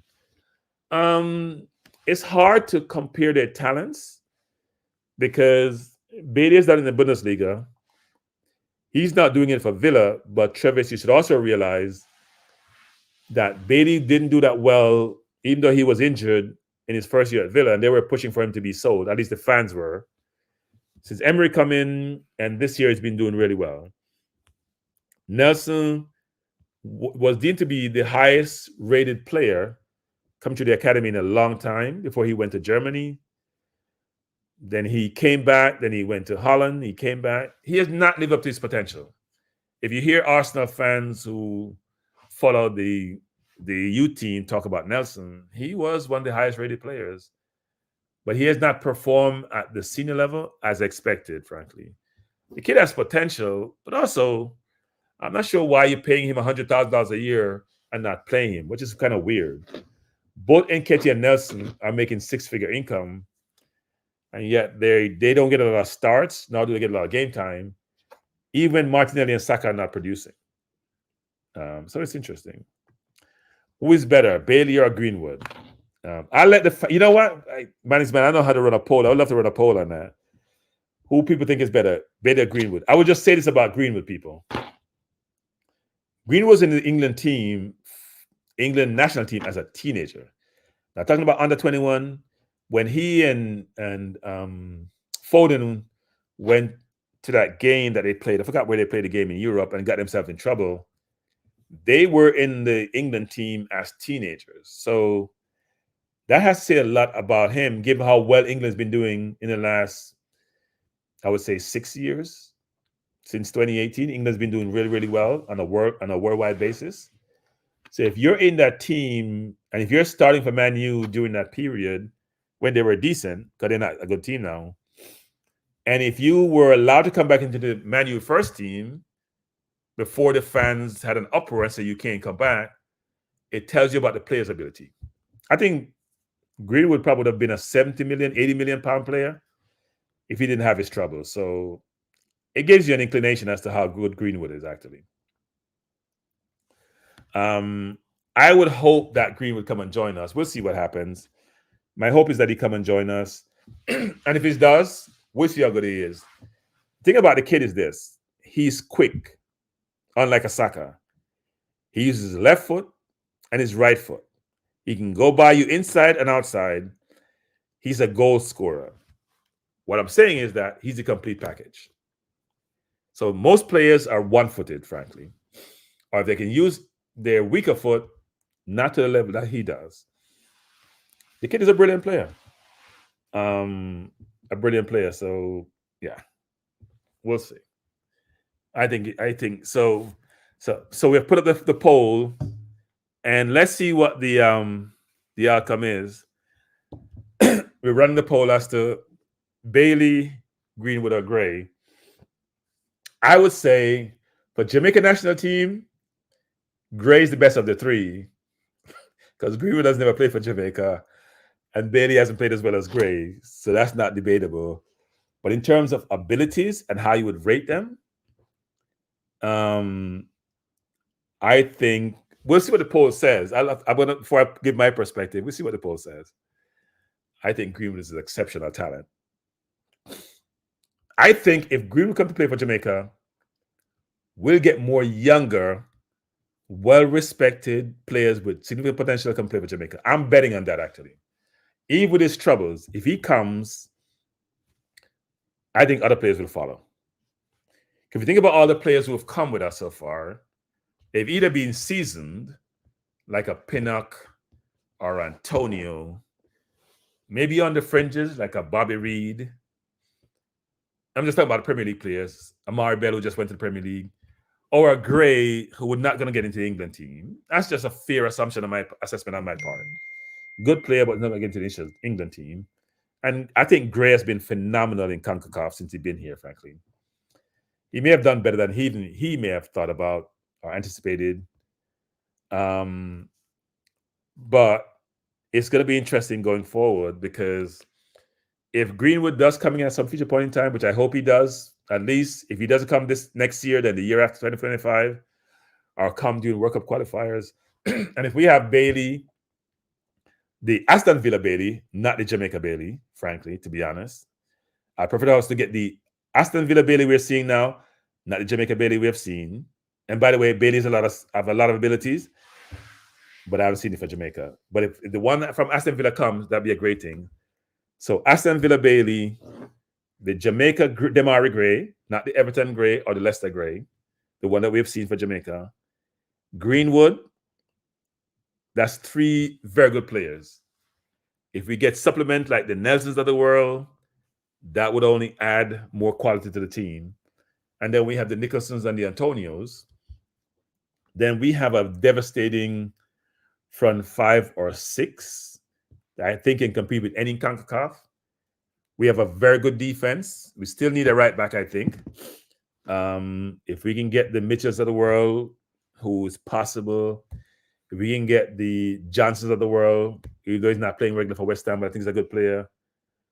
We have the Pinnocks. We have the Lows. We have the number 1 goalkeeper in the region and maybe one of the better ones in the world from where I sit, because he's proven it all the time. So defensively, we are strong. Offensively, we are strong. But our stomach is weak. Let's be honest. Our stomach, which is our midfield, is weak. So the question is this. If we can't get the midfield that we need, does the coach change his system to go 3 at the back and go a 3-4-3 or something that's similar instead of playing 2 or 3 midfielders? Because to me, it's not working. Or does he convert some of his better players to midfield, like play Greenwood at the 10, for example, instead of playing, low side, they play 4-4-2. As far as I'm concerned, we play 4-2-4. It's not 4-4-2 to me. It's 4-2-4. Because Bailey and Gray don't play defense. Let's be honest. Demari Gray and Bailey are not the most defensive-minded team. In fact, I was watching Bailey play for Villa the other day. I was smiling. He sometimes forgets to run back, and then he catches himself and he chases back, right? Because it's not innate to Bailey and Gray to run back and defend, frankly. Even now, even though they've played in the Premier League, which is mandated, it's a mandatory thing, it's not the thing they do best. So I would hope that the coach would adapt his style of play or his system of play to his team versus vice versa, given what he has. So Ricardo is saying, Kranky, there's a Walter Cronkite was an old newscaster, Ricardo. Kranky, I slightly disagree with you about chasing the player who wants to play for England. If we did, in fact, approach Gibbs, White, etc., they can catch the 2020 train if we qualify. Hey, Ricardo, I hate to tell you this, but Simones caught the same train when we qualified for 98. Now, everyone likes to compare to 98. Robbie Earl didn't come on board during the qualification. Powell didn't come on board during the qualification. Gale didn't come on board during the qualification. Sinclair didn't come on board during the qualification. You'd be amazed how that works. Ricardo, when you get to that level, all you want to do is win. So yes, some people will suffer who are involved in qualification because you may have to replace people. But even you, Ricardo, will realize that when you get to the tournament, all you want to do is compete and get to as far as possible. And you'd be surprised how it may be unfair. It may not seem right. It may seem unjust that you will put that aside because you want to win. It's amazing how that works. So get your point, and I understand that, but trust me, coaches just want to win because it's their resume, it's their compensation. That's how they're judged. And just think about Donaldson getting to the last 16, what he's done for him, and now, being the coach for that Chicago Women's League team. Coaches think about their own personal situation, their resume, and the accolades they get from winning. So if they get to the tournament and there are better players out there, they're going to pursue those players. Would it be fair to the players who toiled and worked hard and get to the tournament? No, but life is not fair, to be honest. So I understand your point, but I do think that if they get to the tournament and some players come in who can help the team, that they'll bring those players in.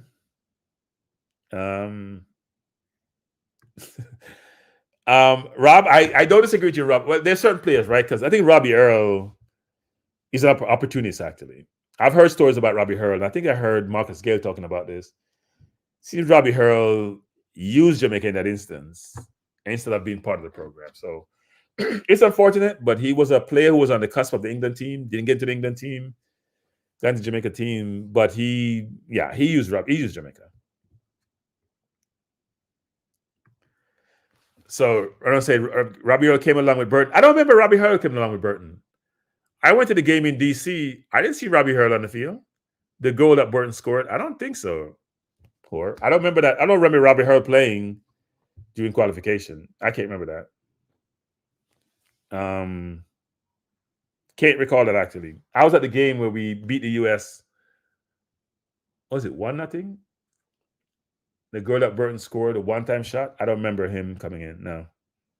He only came for World Cup. I don't think so. Hey, Ricardo, I understand the sentiment, but life is not fair. I hate to tell you that. Life is not fair. I don't see how... Look, I understand what you're saying, and some coaches may do that, but most coaches who do that have the reputation and players in play who they think can get into where they need to go to, but they normally won't turn down talent. It's hard to turn down talent. As Travis, and I think Travis is right that Earl, Sinclair, Gale, Powell, yep, they came in at the same time. They didn't go to qualification. And some players who were in the team or in the squad got dropped out because of those players, right? That's natural. That's natural. Some players who were, and that's happened with, it's not normal actually because not every country has the ability to drop on players who may be citizens of another country into their team. So I won't say it's normal. You probably see more of that with African countries, for example. And you saw a lot of that when Ghana was qualifying for the last World Cup, where some players like Hudson-Odoi, and Nketiah were being asked to play for Ghana and didn't. And it's funny for Nketiah, who is being used by England, by the way, there's no way he gets in the England squad. Not with Tony and Wilson and the kid from Aston Villa. There's so many players in front of him. I'm not sure why he wouldn't go play for Ghana. I understand Ghana may be far from England, it's a long travel, but there's no way he gets into the Euro or he goes to the World Cup. No way. So him being being capped by England and getting cap tied, thanks to DW Ollie Watkins, there's no way he gets into the England team. And I understand that these kids have aspiration to play for England, but if you have an alternative, why wouldn't you take that alternative? That's the way I view it. It's up to him. Devon said Washington game was 1-1. Yeah, Devon, it was 1-1. I think the US scored first, and Burton hit that shot. And I can tell you, that game or that whole period was one of the best time ever. That's why people go back to '98 so much, frankly, because I remember driving down from New York to Washington, and the turnpike was full of Jamaican flags. And then we support. This is another thing. People say this, and it's true. We're bandwagonists, actually, because the support was overwhelming, actually. The amount of people who went to that game and was on New Jersey Turnpike driving to Washington to watch the game. And now we don't really have a lot of people going to games, even though we have a larger population in the US than we ever had in the past. We don't either go to the games in Jamaica or go to the games here as we should. So my hope is that, given that we've qualified for these tournaments, that will change. But I will say this, though. The prices are prohibitive. If you're going to have $500 for not good seats against Ecuador, that's gonna make it difficult for some people to go to the games. And they can watch the game on TV. That makes it worse, right? I'm going to spend $500 to go to the game. I can see the same, and maybe they even watch it better on TV than being in the nosebleed section. That's not a good thing. So I don't know how we work around that. I don't know what the JFF is doing to get people tickets. Not free, but at least for decent prices. So JFF, we need to work to make sure we have sections for Jamaica there. We find ways to get fans in the stadium. But that's prohibitive, actually, if tickets are that expensive. That's not a good thing. And I'm sure the players would love to get fans in the game, cheering them on and cheering their names. So hopefully that situation will change. I know I was supposed to be on for an hour, and it's up to 11:30. We'll do this for, and I have to be on the road by 7:30 tomorrow. I don't like to drive when it's dark, actually. Get more seasoned, as I call it. But I would prefer for us to be at the game than watch it on TV. But if the price are so prohibitive, it's going to be difficult to get a ton of people to go to the games, frankly. If the games weren't shown on TV, it's a different story, but they are. So we'll see what happens. But not sure what the JFF is doing to get fans. Yeah, JFF, you should come and tell us this. What are you doing to get Jamaican fans in the stadium in Texas, frankly, for the Nations League semifinal? And if we make the final, and what are you doing for the Copa America? Because these ticket prices are ridiculous. Ridiculous, frankly. I don't see how we expect people with normal day jobs to be spending that much money for football. I understand that somehow South Americans can do that, but they're a big population. You have a lot of people there who have money, even though most of the population may not necessarily be affluent. But that's pricey. Pricey. I see Fana saying, I've talked to Ecuadorians who said they aren't going back because of prices. You know what, Fana, I'm going to check on this because I have one of my staff is from Ecuador, actually. In fact, we were talking about the game. We started talking trash real early, and he and I was talking about Caicedo and some of the benefactors in Ecuador, and this young 16-year-old they have now is going to, I think, go to Chelsea. So we always talking football. I'm going to ask him because he always wanted to follow his national team. I got to talk to him about this and find out if he knows if Ecuadorians are going to the game, because it's expensive. It's expensive. So Management is saying the poll is that Mason Greenwood 61%, Demarai Gray 20%, Liam Bailey 18%. Well, yeah, I'm a little bit surprised though that people don't realize that of the three, Mason Greenwood is the better this one, just based on past performance and based on how they're rated. I don't see how you can. I think it should be 100% for Greenwood. Frankly, I think it probably should be Greenwood, and maybe Bailey and Gray are tied. And some may say, well, Kranky, you always criticize Bailey. Why would you say that? Because I do think Bailey's a very good footballer, but he hasn't played well for Jamaica. And he's done better in the Premier League than Gray has done. And when Gray was at Leicester, he was a bit player. He went to Germany, then went back to Everton. He played well his first year. He was bought for like £1 million, which was pretty cheap. Did well his first year, but I've said this before, because he doesn't play defense and the way the Everton coaches, if you don't play defense, you can't be in his team. That's why you hear me pushing for Dwight McNeil to be in the Jamaica team. Because I do think Dwight McNeil,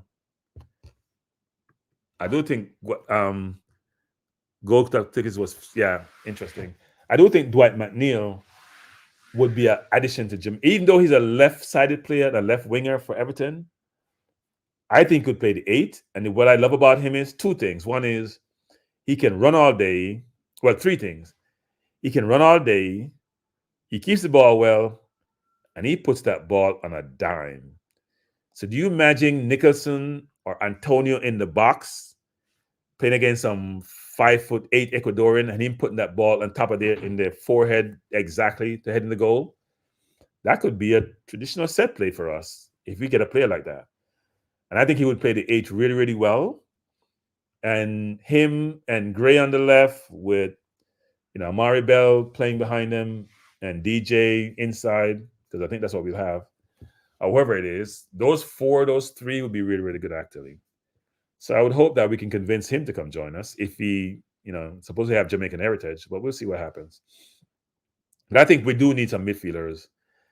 And I don't think we have the midfielders that we need to be very successful against because the U.S. strength is their midfield.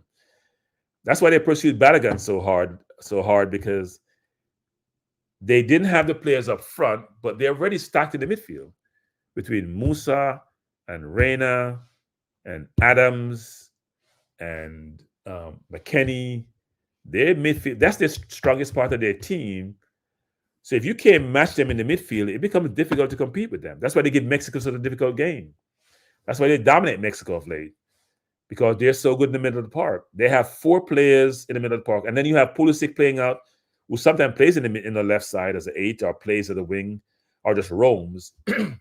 They have 4 or 5 players who are very good on the ball, and now they add Balogun up front who have some speed, physicality, and skill. Makes them difficult to play against. So we can't play that 4-2-4. I know people are going to say, Kranky, what you're talking about is 4-4-2. No, we play 4-2-4. You look in the middle of the park and the whole midfield is open. Antonio is standing beside Nicholson. Gray and Bailey are ball watching. And we have Lati and DJ in the middle all by themselves, struggling to keep up with 3 and 4 Panamanians or Americans or whoever the hell we're playing. So we do need to strengthen the midfield and make sure we pack the middle of the park. Because that's the core of your team. If you have a very strong midfield, most time you can do well. You're defending really well and protecting your back 4, and you're supplying your forward line. So we have to find a way to get midfielders. I'll convert some of, maybe Lowe should be in the midfield. And that's one of the biggest issues actually for Jamaica team, which is you talk to people about that and they get nervous. They love the physicality. They love the aggressiveness. They love the tackling, but then they're concerned, which I am, by the way, and I get grief on this. I've called Lowe a walking red card. I do think his aggressiveness can get him in trouble, and even more so in the midfield, because then you're not the last player on the field. The players come to you. You're in the middle of the park making constant tackle. But I thought he was exceptional against Canada. And you sometimes need that energy, that physicality, that presence. And what was important in that game for me, because I keep reflecting back in that game, was not only his physicality and his tackles, but when he got the ball, what he did with it, right? Which we don't realize sometimes. When he got the ball, he played the ball to somebody in a good position, advanced position. But he's not a CDM, by the way, because he wasn't playing CDM that game. He was just playing everywhere. He was what we call, when you're in primary school and you just chase the ball, he was chasing the ball, but it was effective chasing the ball. So, but we got to figure out a way to get true midfielders in the midfield. Not that Lowe is not a true midfielder. I think he could be if he learned the position. But we have to get midfielders in the midfield to balance out the team. We can't have all these great attacking players and very good defenders, and then the core of your team we're all struggling and not comfortable with. That doesn't work. Travis is saying, I'm sorry, Earl retired from football. I'm trying to pull up Travis' comment here.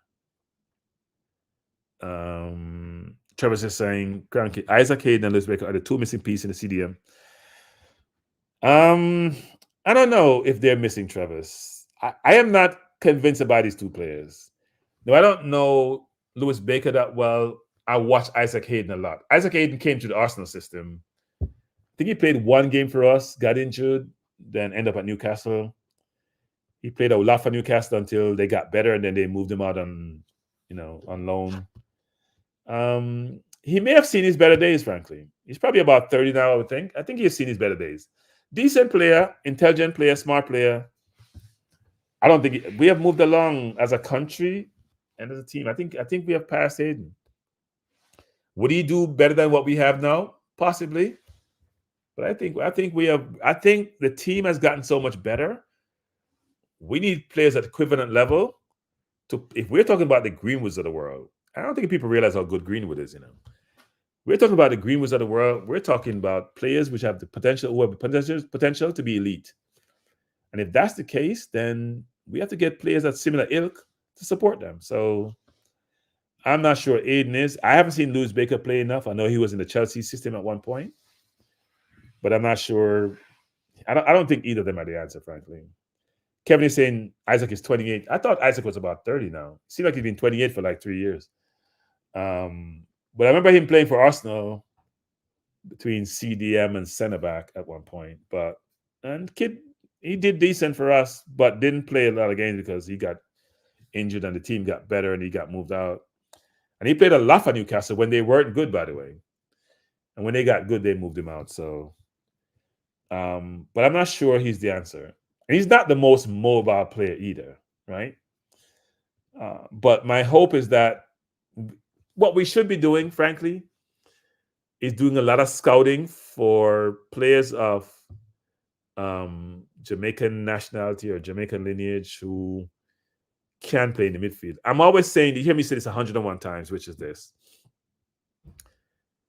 They don't have to be midfielders to be converted to midfield, right? So go find some good players and let's see where they can play. And I know people are going to say, we don't have time to experiment. I've seen enough players nowadays being converted, and if they're footballers, some of them should be adaptable. But we cannot not improve the midfield. Latibadir is not a midfielder. Damian Lowe was an emergency midfielder who may not want to play there or decide to play there. DJ is a good player, but apart from DJ, who else we have in the midfield who we think can do a really good job? I think Hector can be decent. I watched Hector play up close. I think Hector is decent, but he's now playing center back. So we have to really work through this, actually. We have 12 more minutes. I didn't realize it was this late. It's almost 12 o'clock. It's way past my normal bedtime. So we go for about 11 more minutes. And by the way, I appreciate you joining me. I know it was late. Management and I decided to do this really, really late, so I appreciate you joining us. Or I should say joining me, since Management didn't join me. I thought he was going to join me. He played for Arsenal way back when, WW. I don't remember what year it was, but it's a long time ago. It was before he went to Newcastle, by the way. And he think he came through the academy. He had gotten injured. It wasn't a good injury. And then we didn't take him back. But I don't remember when he played for us, but he did play for us. It's similar to Willock, who went to Newcastle, except Willock went on loan for 6 months, scored a bunch of goals, and then they decided to buy him for 20-something mil. So, but he did play for us way back when. If you look at his team before he went to Newcastle, it was us, actually. But I can't remember what year it was. Kevin says, I think DJ is underrated. Well, I think DJ has done a good job of improving the midfield because you remember correctly, Hagrimson wasn't playing him early when in his tenure when he came in. He wasn't playing him that much. But I think since he started playing him, it has gotten better actually. So he has improved the midfield. But is he the answer? Not sure.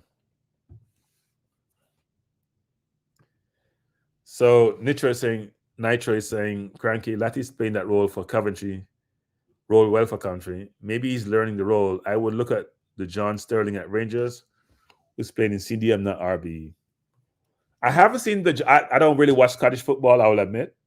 I only watch Rangers Celtic in Scottish football, or once in a while they play the Champions League or Europa League. So maybe I'll look at him actually. So I assume Nitro, I don't know. I assume you're saying he's Jamaican heritage, and therefore is a possibility. If you're playing for Rangers, you should be a decent player, frankly. Scottish League is not the most difficult league. They have good players in that league. But if he's playing there, then yeah. Maybe somebody we should explore, especially if he's playing the CDM role, because we're desperate for a good CDM. But it's a position we have to do a lot of research on. But as I said before, one thing I like about the coach, you've heard me criticize his playing style a lot thereof. The one thing I like about him, he seems like he's a good recruiter, and that's important. And he's making the travel, meeting with the players, having a discussion, and trying to bring them into the team. And he has a resume which players will gravitate to. So that's a good thing. You don't want a coach who players don't respect and therefore don't consider. I think he has since he did really well in the Euro and as coach in the Middle East, to be able to at least get converse. And he has relationships with coaches in Europe. At least he'll get a chance to have the conversation, which is important. Travis, I don't know what happened to Roof, actually. He's probably one of the most injury-prone players ever. Remember, he played in the World Cup qualifiers with us, didn't he? A few games, scored a goal, but he's always injured, and injured for a long period.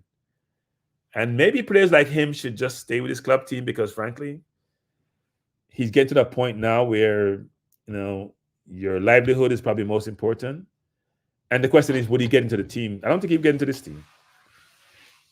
Not the way Nicholson's playing, not the way Antonio has played, not the way Bailey.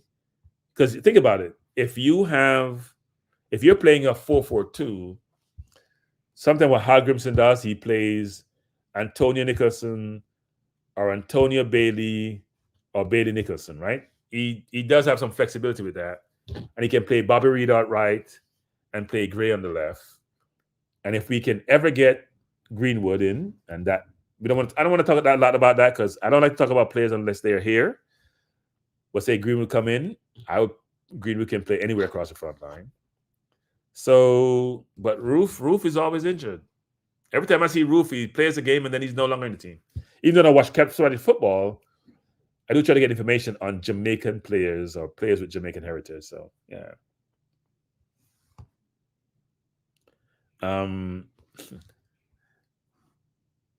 What's the other saying?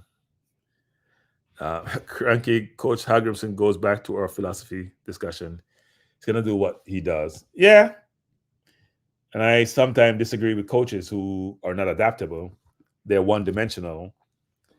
And if you're playing, for example, if you're playing a team, here's where I think coaches got to think about this. Some people just like to say sometimes, like, if you're Tottenham, for example, who Man City hasn't beaten for years. And the reason is why, so even under Postecoglou, when you play against Man City, unless you're Arsenal or Liverpool, who can match them, at least now they can, you can't play their game. You can't try to play them out-possession them. That's never going to happen. So what Tottenham normally did with Harry Kane there is play what I'm going to call low block counter-attacking or low block football. We absorb the pressure. They were attacking with 9 men or 8 men. They only have 2 defenders back. When they lose it, I have Son, I have Kane to attack. So we play against 2 against 2 or 3 against 3, and my 3 can outplay their 3 at the back. That's how they used to beat Man City. I can't remember the last time Man City has beaten Tottenham. Because they had 2 explosive players up front, but Kane playing deeper and supplying Son up front, or whoever is playing on the right, whether it's Kulusevski or whoever was playing before that.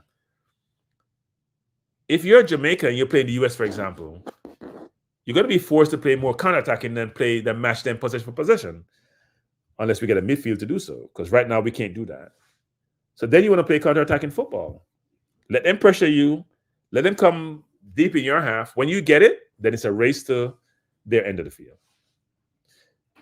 So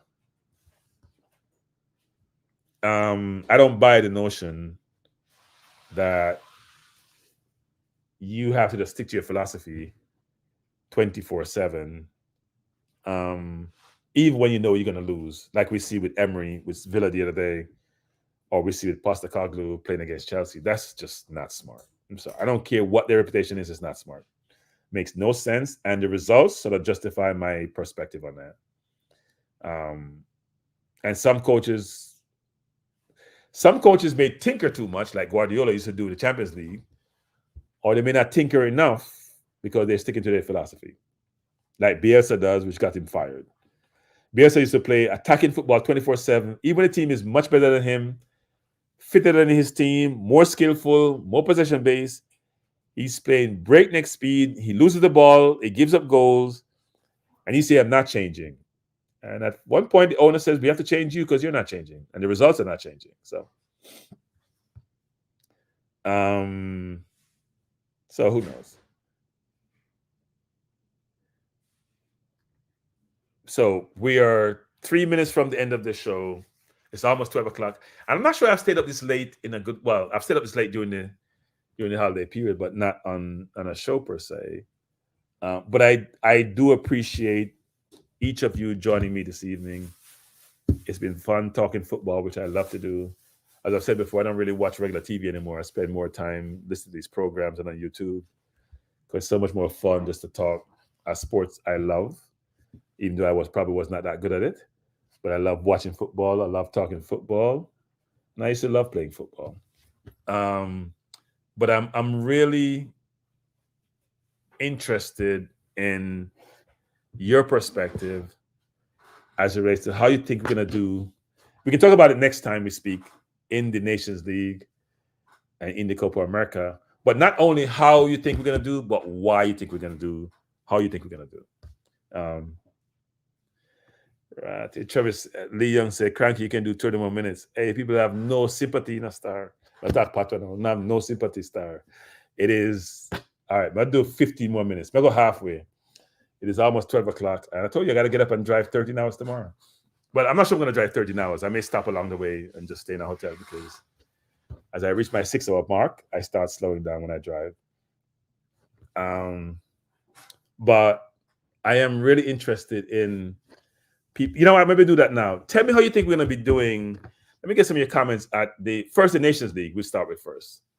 How do you think we're going to be doing at the Nations League? Because I get the sense that whether players are injured or not who play for us, they're going to come. Here's the thing, people, what's very interesting.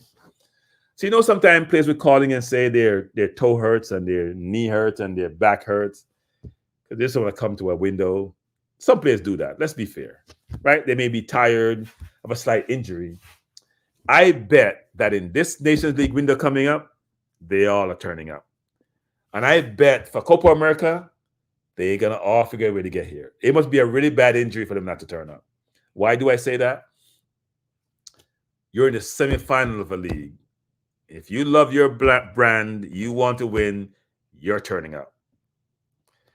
And secondly, Copa America, you're going to play against all these South American teams. The world is seeing you. You're going to be prominent. You feel good about your team. You think you can compete. They're going to turn up. So my view is that we don't have to worry about players not turning up because of something which is not significant. It must be real injury or real personal situation not to get the full team. So I'm very encouraged, frankly. That's why I'm saying we all got to go support these players because they will turn up. Travis says, Kranky, I want to see the makeup of the squad first before I assess the team come March. Well, Travis, it depends on injuries, right? Because as I've said at the outset of the program, the Premier League has 15% more injuries this year than last year, which suggests players are really, and a lot of them are muscle injuries, frankly, which suggests players are overworked. So you're right, Travis. That does affect us. But unless a lot of these players are injured, because last window, as you mentioned, remember, Gray didn't play the first game, right? Because of injury. And I heard he had an injury enough where he couldn't play the first game. And I know Bailey was also injured, even though he played, which so kudos to Bailey, frankly, because you heard Lowe said Bailey had a big injury, which normally he wouldn't play, but he did play. So we should give him some kudos when it's deserved about him representing the nation at his own risk. So that's important, actually, that we realize that players do make sacrifices for their national team. But my expectation would be that all the players, if available, meaning not a significant injury, will turn up. And I understand you've used Travis, but I do expect them all to turn up. And frankly, I think they want to beat the U.S. And I think they feel that they can beat the U.S. You heard Lowe being confident, I thought even somewhat overconfident, about his team ability if they have all the players. In fact, he believes he can beat anybody with what was his name that midfield? I'm smiling. When management asked Lowe to pick his 6 other players, and he picked Blake, which I appreciate, but then he started picking some other players. I was like, wow. He had Haka in his midfield. I thought that was interesting, actually. Yeah, Haka. Mr. United, thank you for that super chat. Thank you, United. Appreciate it. It will go to support the program. But I was surprised at Lowe's team. I thought he would have picked like an Antonio or a Gray, but he picked players he's played with for years. And he had Haka in the midfield. And Haka did really well in when we played the Gold Cup, actually, a couple of Gold Cups, actually. Not the last one he played when he was at an advanced age, but he played well for the country and represented the country well. So he should be given kudos. But I am looking forward to the March window and the summer window, where we don't have to qualify for the Copa America because we already qualified. That's Canada's job to do. And we're playing in the U.S., where everybody in this region wants to beat the U.S., frankly, to be honest. It used to be Mexico, now it's the U.S. because they have moved ahead of Mexico and are probably more number one in the region. We guys have Canada qualifying first for the last World Cup. I think U.S. are number one. And the U.S. is only getting better, which is another issue, actually, that we have to think about, which is the U.S. is getting better in terms of their academies, their systems, the MLS, and they're still recruiting players. Travis, which I'm going to call you out, Travis. Think about that, Travis. They have infrastructure, facilities, money, resources. They have a lot of academies. They have a lot of competition. Players who play in the MLS, what they call it, next gen. Most of them don't play high school football. We have talked a lot about high school football in Jamaica versus academies. They don't play high school football. They play in MLS next generation talent, whatever they call it. But they're still recruiting people who are not been born in the U.S., which suggests they only want the best talent to play for their team, which is understandable, right? So we're a much smaller island, much smaller population. We got to go out and recruit the best talent. And the hope is that that we'll be ready for the Nations League. And people like Antonio, who has not played, and people got to realize this, he got injured to come playing for us, which is another thing players are concerned about, people, because it's their livelihood.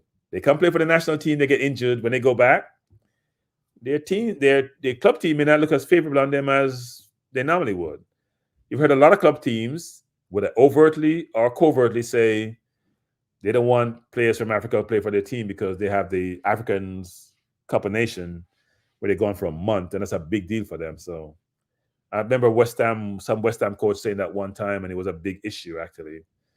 But if he's saying that, that means people are thinking it. So you would expect that players are concerned to get injured on national duty, but I think they will all come for this tournament. So Travis, I like to hear that. Now, see, Travis, we're on the same page, Travis. See, I love when you say this. Because you know what, Travis? You're gonna be the one cheering when we win. So I would hope I doubt we'll get Greenwood and Nelson this window, actually. Haven't heard a lot about Nelson. I've heard about Greenwood quite a bit. And people are calling Greenwood because you know what? Given Greenwood's situation in England, it makes more sense.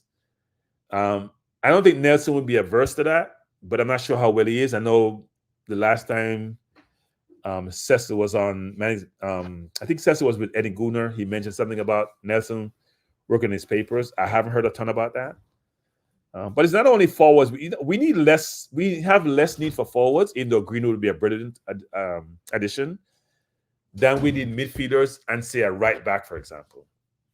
I think we need a right. I like Lambakisi, but he's young and he's still a little bit green. We need a Kyle Walker-Peters. Why? Not the best defender. He's better than Maishinchenko, but I love his ability on the ball. And if you have the way we play, where we push the right back way up over the half line, he would do really well linking up with Bailey and Nicholson inside or with one of the midfielders. I think he could play that inverted right, which is almost what we should be playing, even though far we push our right back up the field. Probably should play an inverted on the right. I think he would be great. Final action. Is it too late for ESR? I don't know. ESR has played for England, I think, already, but I'm not sure. He was on the 21, so I'm not sure where he is and whether he's available or not, whether he's capped tight or not. I know people have mentioned ESR quite a bit. I haven't heard a lot about the ESR. I'm not sure ESR is even looking at papers or if he's even qualified to play, given he may have been capped for England. That's something we need to look into because ESR can be a brilliant player. Again, ESR is one of those players is like a roof. They're always injured. Always. And ESR injuries he's out for a long time. So he has started one game for Arsenal in 18 months. He's always injured, so don't know. Travis, yes.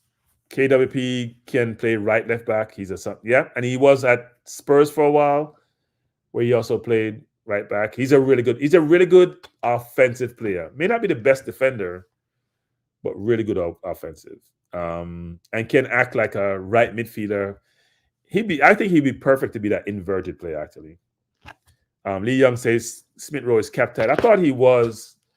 I know he was brought to the England team from the under-21 at one point. He played under-21 in last summer, but he's always injured. Always injured. Like it's a constant. There's some players in football who are very good players who just are very unfortunate with injuries, and he's one of them. And the hope is that he'll be okay and can play for Arsenal, my club team. No, yourself said Antonio will have a good Copa America after that. Bosa and Mason Greenwood, God willing, will bring Jamaica forward.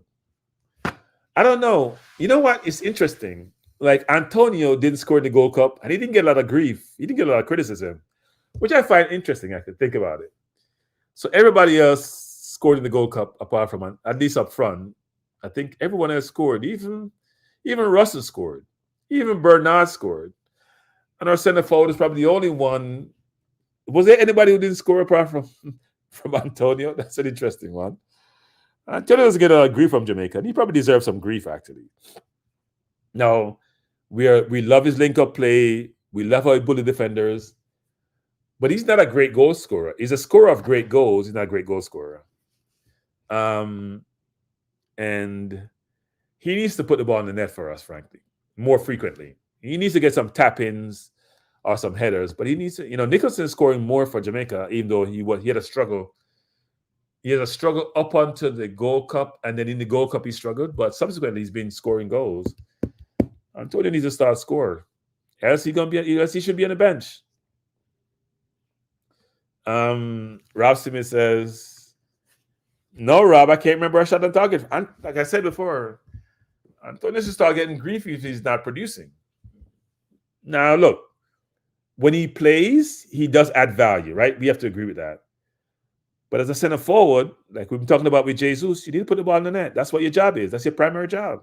Not just linking up play or bullying defenders, because goals win matches. So, Come on, Duckland. Why Duckland? I don't understand your logic in that Duckland. I'll just give an example that everybody scores except Antonio. That was my point. If Russell scored, and Russell can't even run that much. Russell scored, Bernard scored, Gray scored a ton of goals from the left. Bailey scored. Who else? Bobby Reed. Everybody scored except Antonio. If your center forward can be the last person who's scoring. Now, he's never been a prolific goal scorer. That's why West Ham are looking for a center forward, because he's very injury prone and he doesn't score a lot of goals. But he's a good footballer. Don't get me wrong. He's a bully. He creates space for others. His link-up play is good. He muscles defenders, but he plays well, but you need goals from your forward. We all saying in Arsenal, saying about Jesus. Brilliant footballer. Link plays well, play between the lines, can make a pass, turn a defender. But he's not scored. That's why you hear Arsenal calling for Tony. That's why Man U's thinking about having a center forward. That's why Chelsea's calling for Osimhen. Center forward's job is to score goals. Now, they should be able to do all aspects of the game. But if you're not scoring goals, then you struggle as a team. Because when they score goals, they also draw attention, which then allows others to get into the game.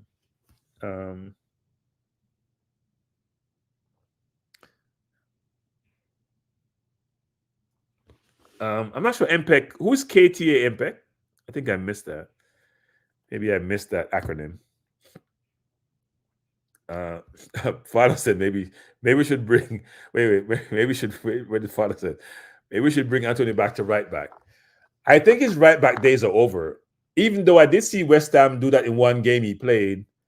I think they may have been down to 10 men and they brought him back in that position. I think it may have been last year sometime. And he started out there, right? He played there quite a bit in his prior life. But I think sometime when you transition, it reminds me of Bale, who used to play left back and then transition forward.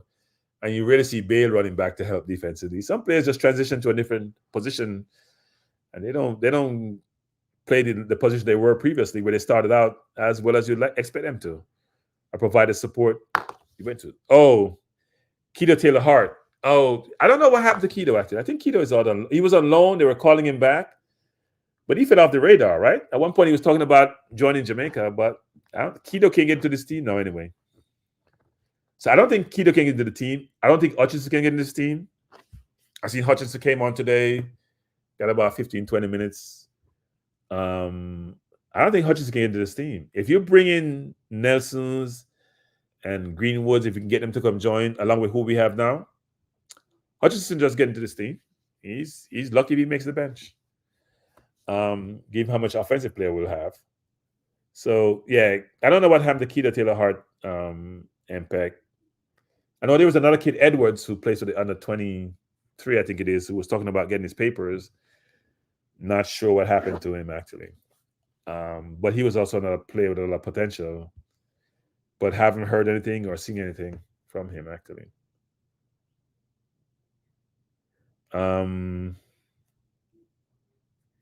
So it's interesting. So we are at 12:13. We're going to do this for 5 more minutes, people. And I must say, admit, I'm surprised. It must be holiday period, but you all are here with me tonight at after 12, but it's 100 people on the chat, but we do appreciate you being here.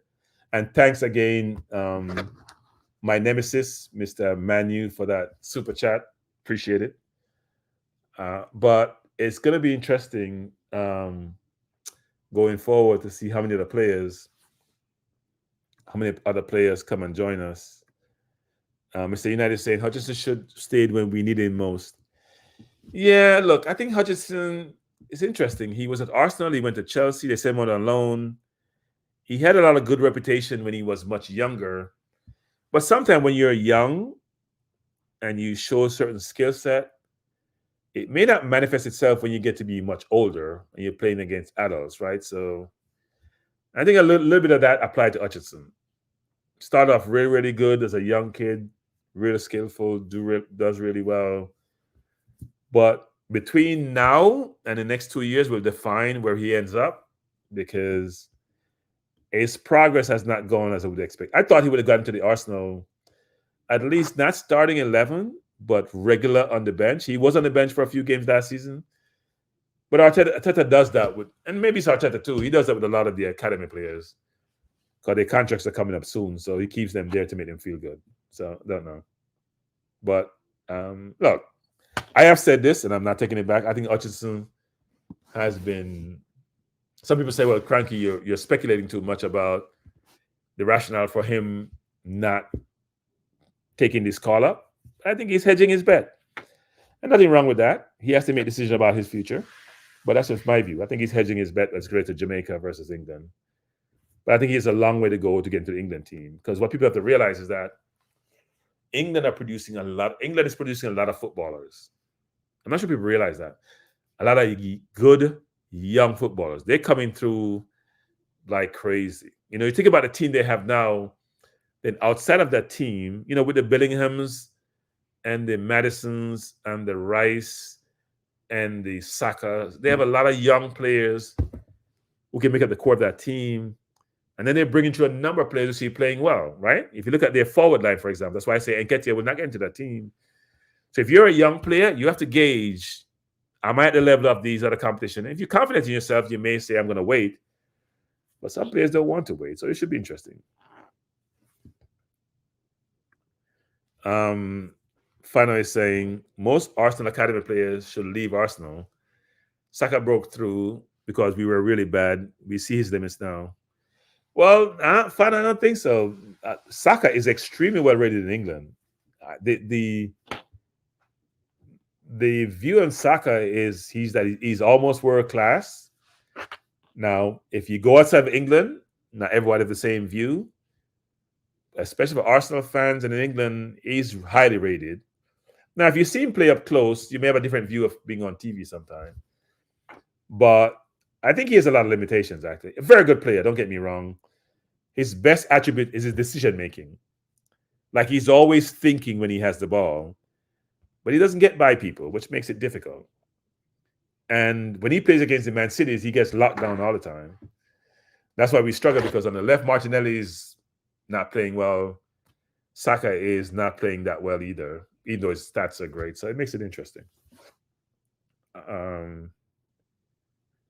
So we'll see. But for our national team, Devon, I hope you're bringing a whole contingent to Texas for the Nations League, or if not, we should think about how we can all link up. You know what? The JFF should have something on their website, a section that talks to both the Nations League and Copa America, where we can all exchange information. Maybe we'll do it on this YouTube channel, frankly.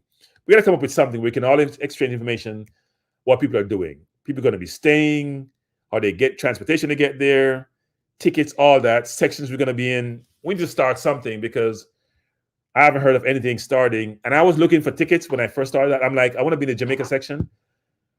And even though the prices were expensive, if I knew what section we're going to be in, I probably would have bought a ticket for that section. But I didn't know where we were going to be. And I didn't want to go sit in that section with all US fans. So we got to start something where we can find out where the Jamaican contingents are going to be, and then figure out how we get the tickets to be in those sections. Even if the prices are pricey, frankly. We have to figure that out. Now, I said 5 minutes. We're almost at my time. I'm going to do 5 more minutes, people. And my main point is going to be that I appreciate you being here. We still have over 100 people on the chat. I guess many of you may not be going to work tomorrow like myself. So thanks for being here. I appreciate you being here. Manix Man told me he's going to have a show every day this week. And he has only had one last night emergency, one tonight emergency. So Manix Man, I'm going to call you out, which is while I'm driving back tomorrow to New York, we should have a show and I'll be on the phone. You can keep me company along the way. We can talk football. So I'm going to throw that out in the public domain. And you guys should join us on the show sometime tomorrow. DW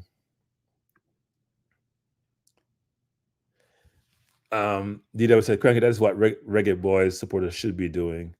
Yeah, I haven't followed Reggae Boys Supporters Club that much, but I do think we can do it in different forums, right? We do got to figure out how we get people to be in some kind of chat someplace to talk through how we are going to get to games, where we're going to be staying, how we are going to link up, what section we're going to be in, because we want our presence to be felt in Texas for the game. And we all want to be there, support the team. Because as you hear Lowe says, and other players have said previously, that they love when we're at the game, the support we provide and the energy we provide, right? They felt it in Canada because we had a good representation there. And we need to do more of that. Because there's nothing like think about it. If you've played sport and you're on the field and you hear people calling your name or shouting you, it gives you motivation, right? There's nothing like playing and hearing people cheering for you. Now, that's why home crowds or home court is always an advantage, because you get motivated by the support you get. And we can be loud as a people. There's nothing like having support to give you that extra boost, that extra energy, even when you're tired. So my hope will be that we really work to get to the stadium, get to the location, and you'll be surprised how much vibes is provided at the venue even before the game. We can be sometimes dysfunctional as a people, frankly, but in those environments, you would think we're all friends. And I can tell you this as a Jamaican. When I used to be in the military, for example, I was in a station in Hawaii. When I got there, and I've said this before, it's my Jamaican persons who were in the military who brought me on board. And I was like a little brother. I was very young then.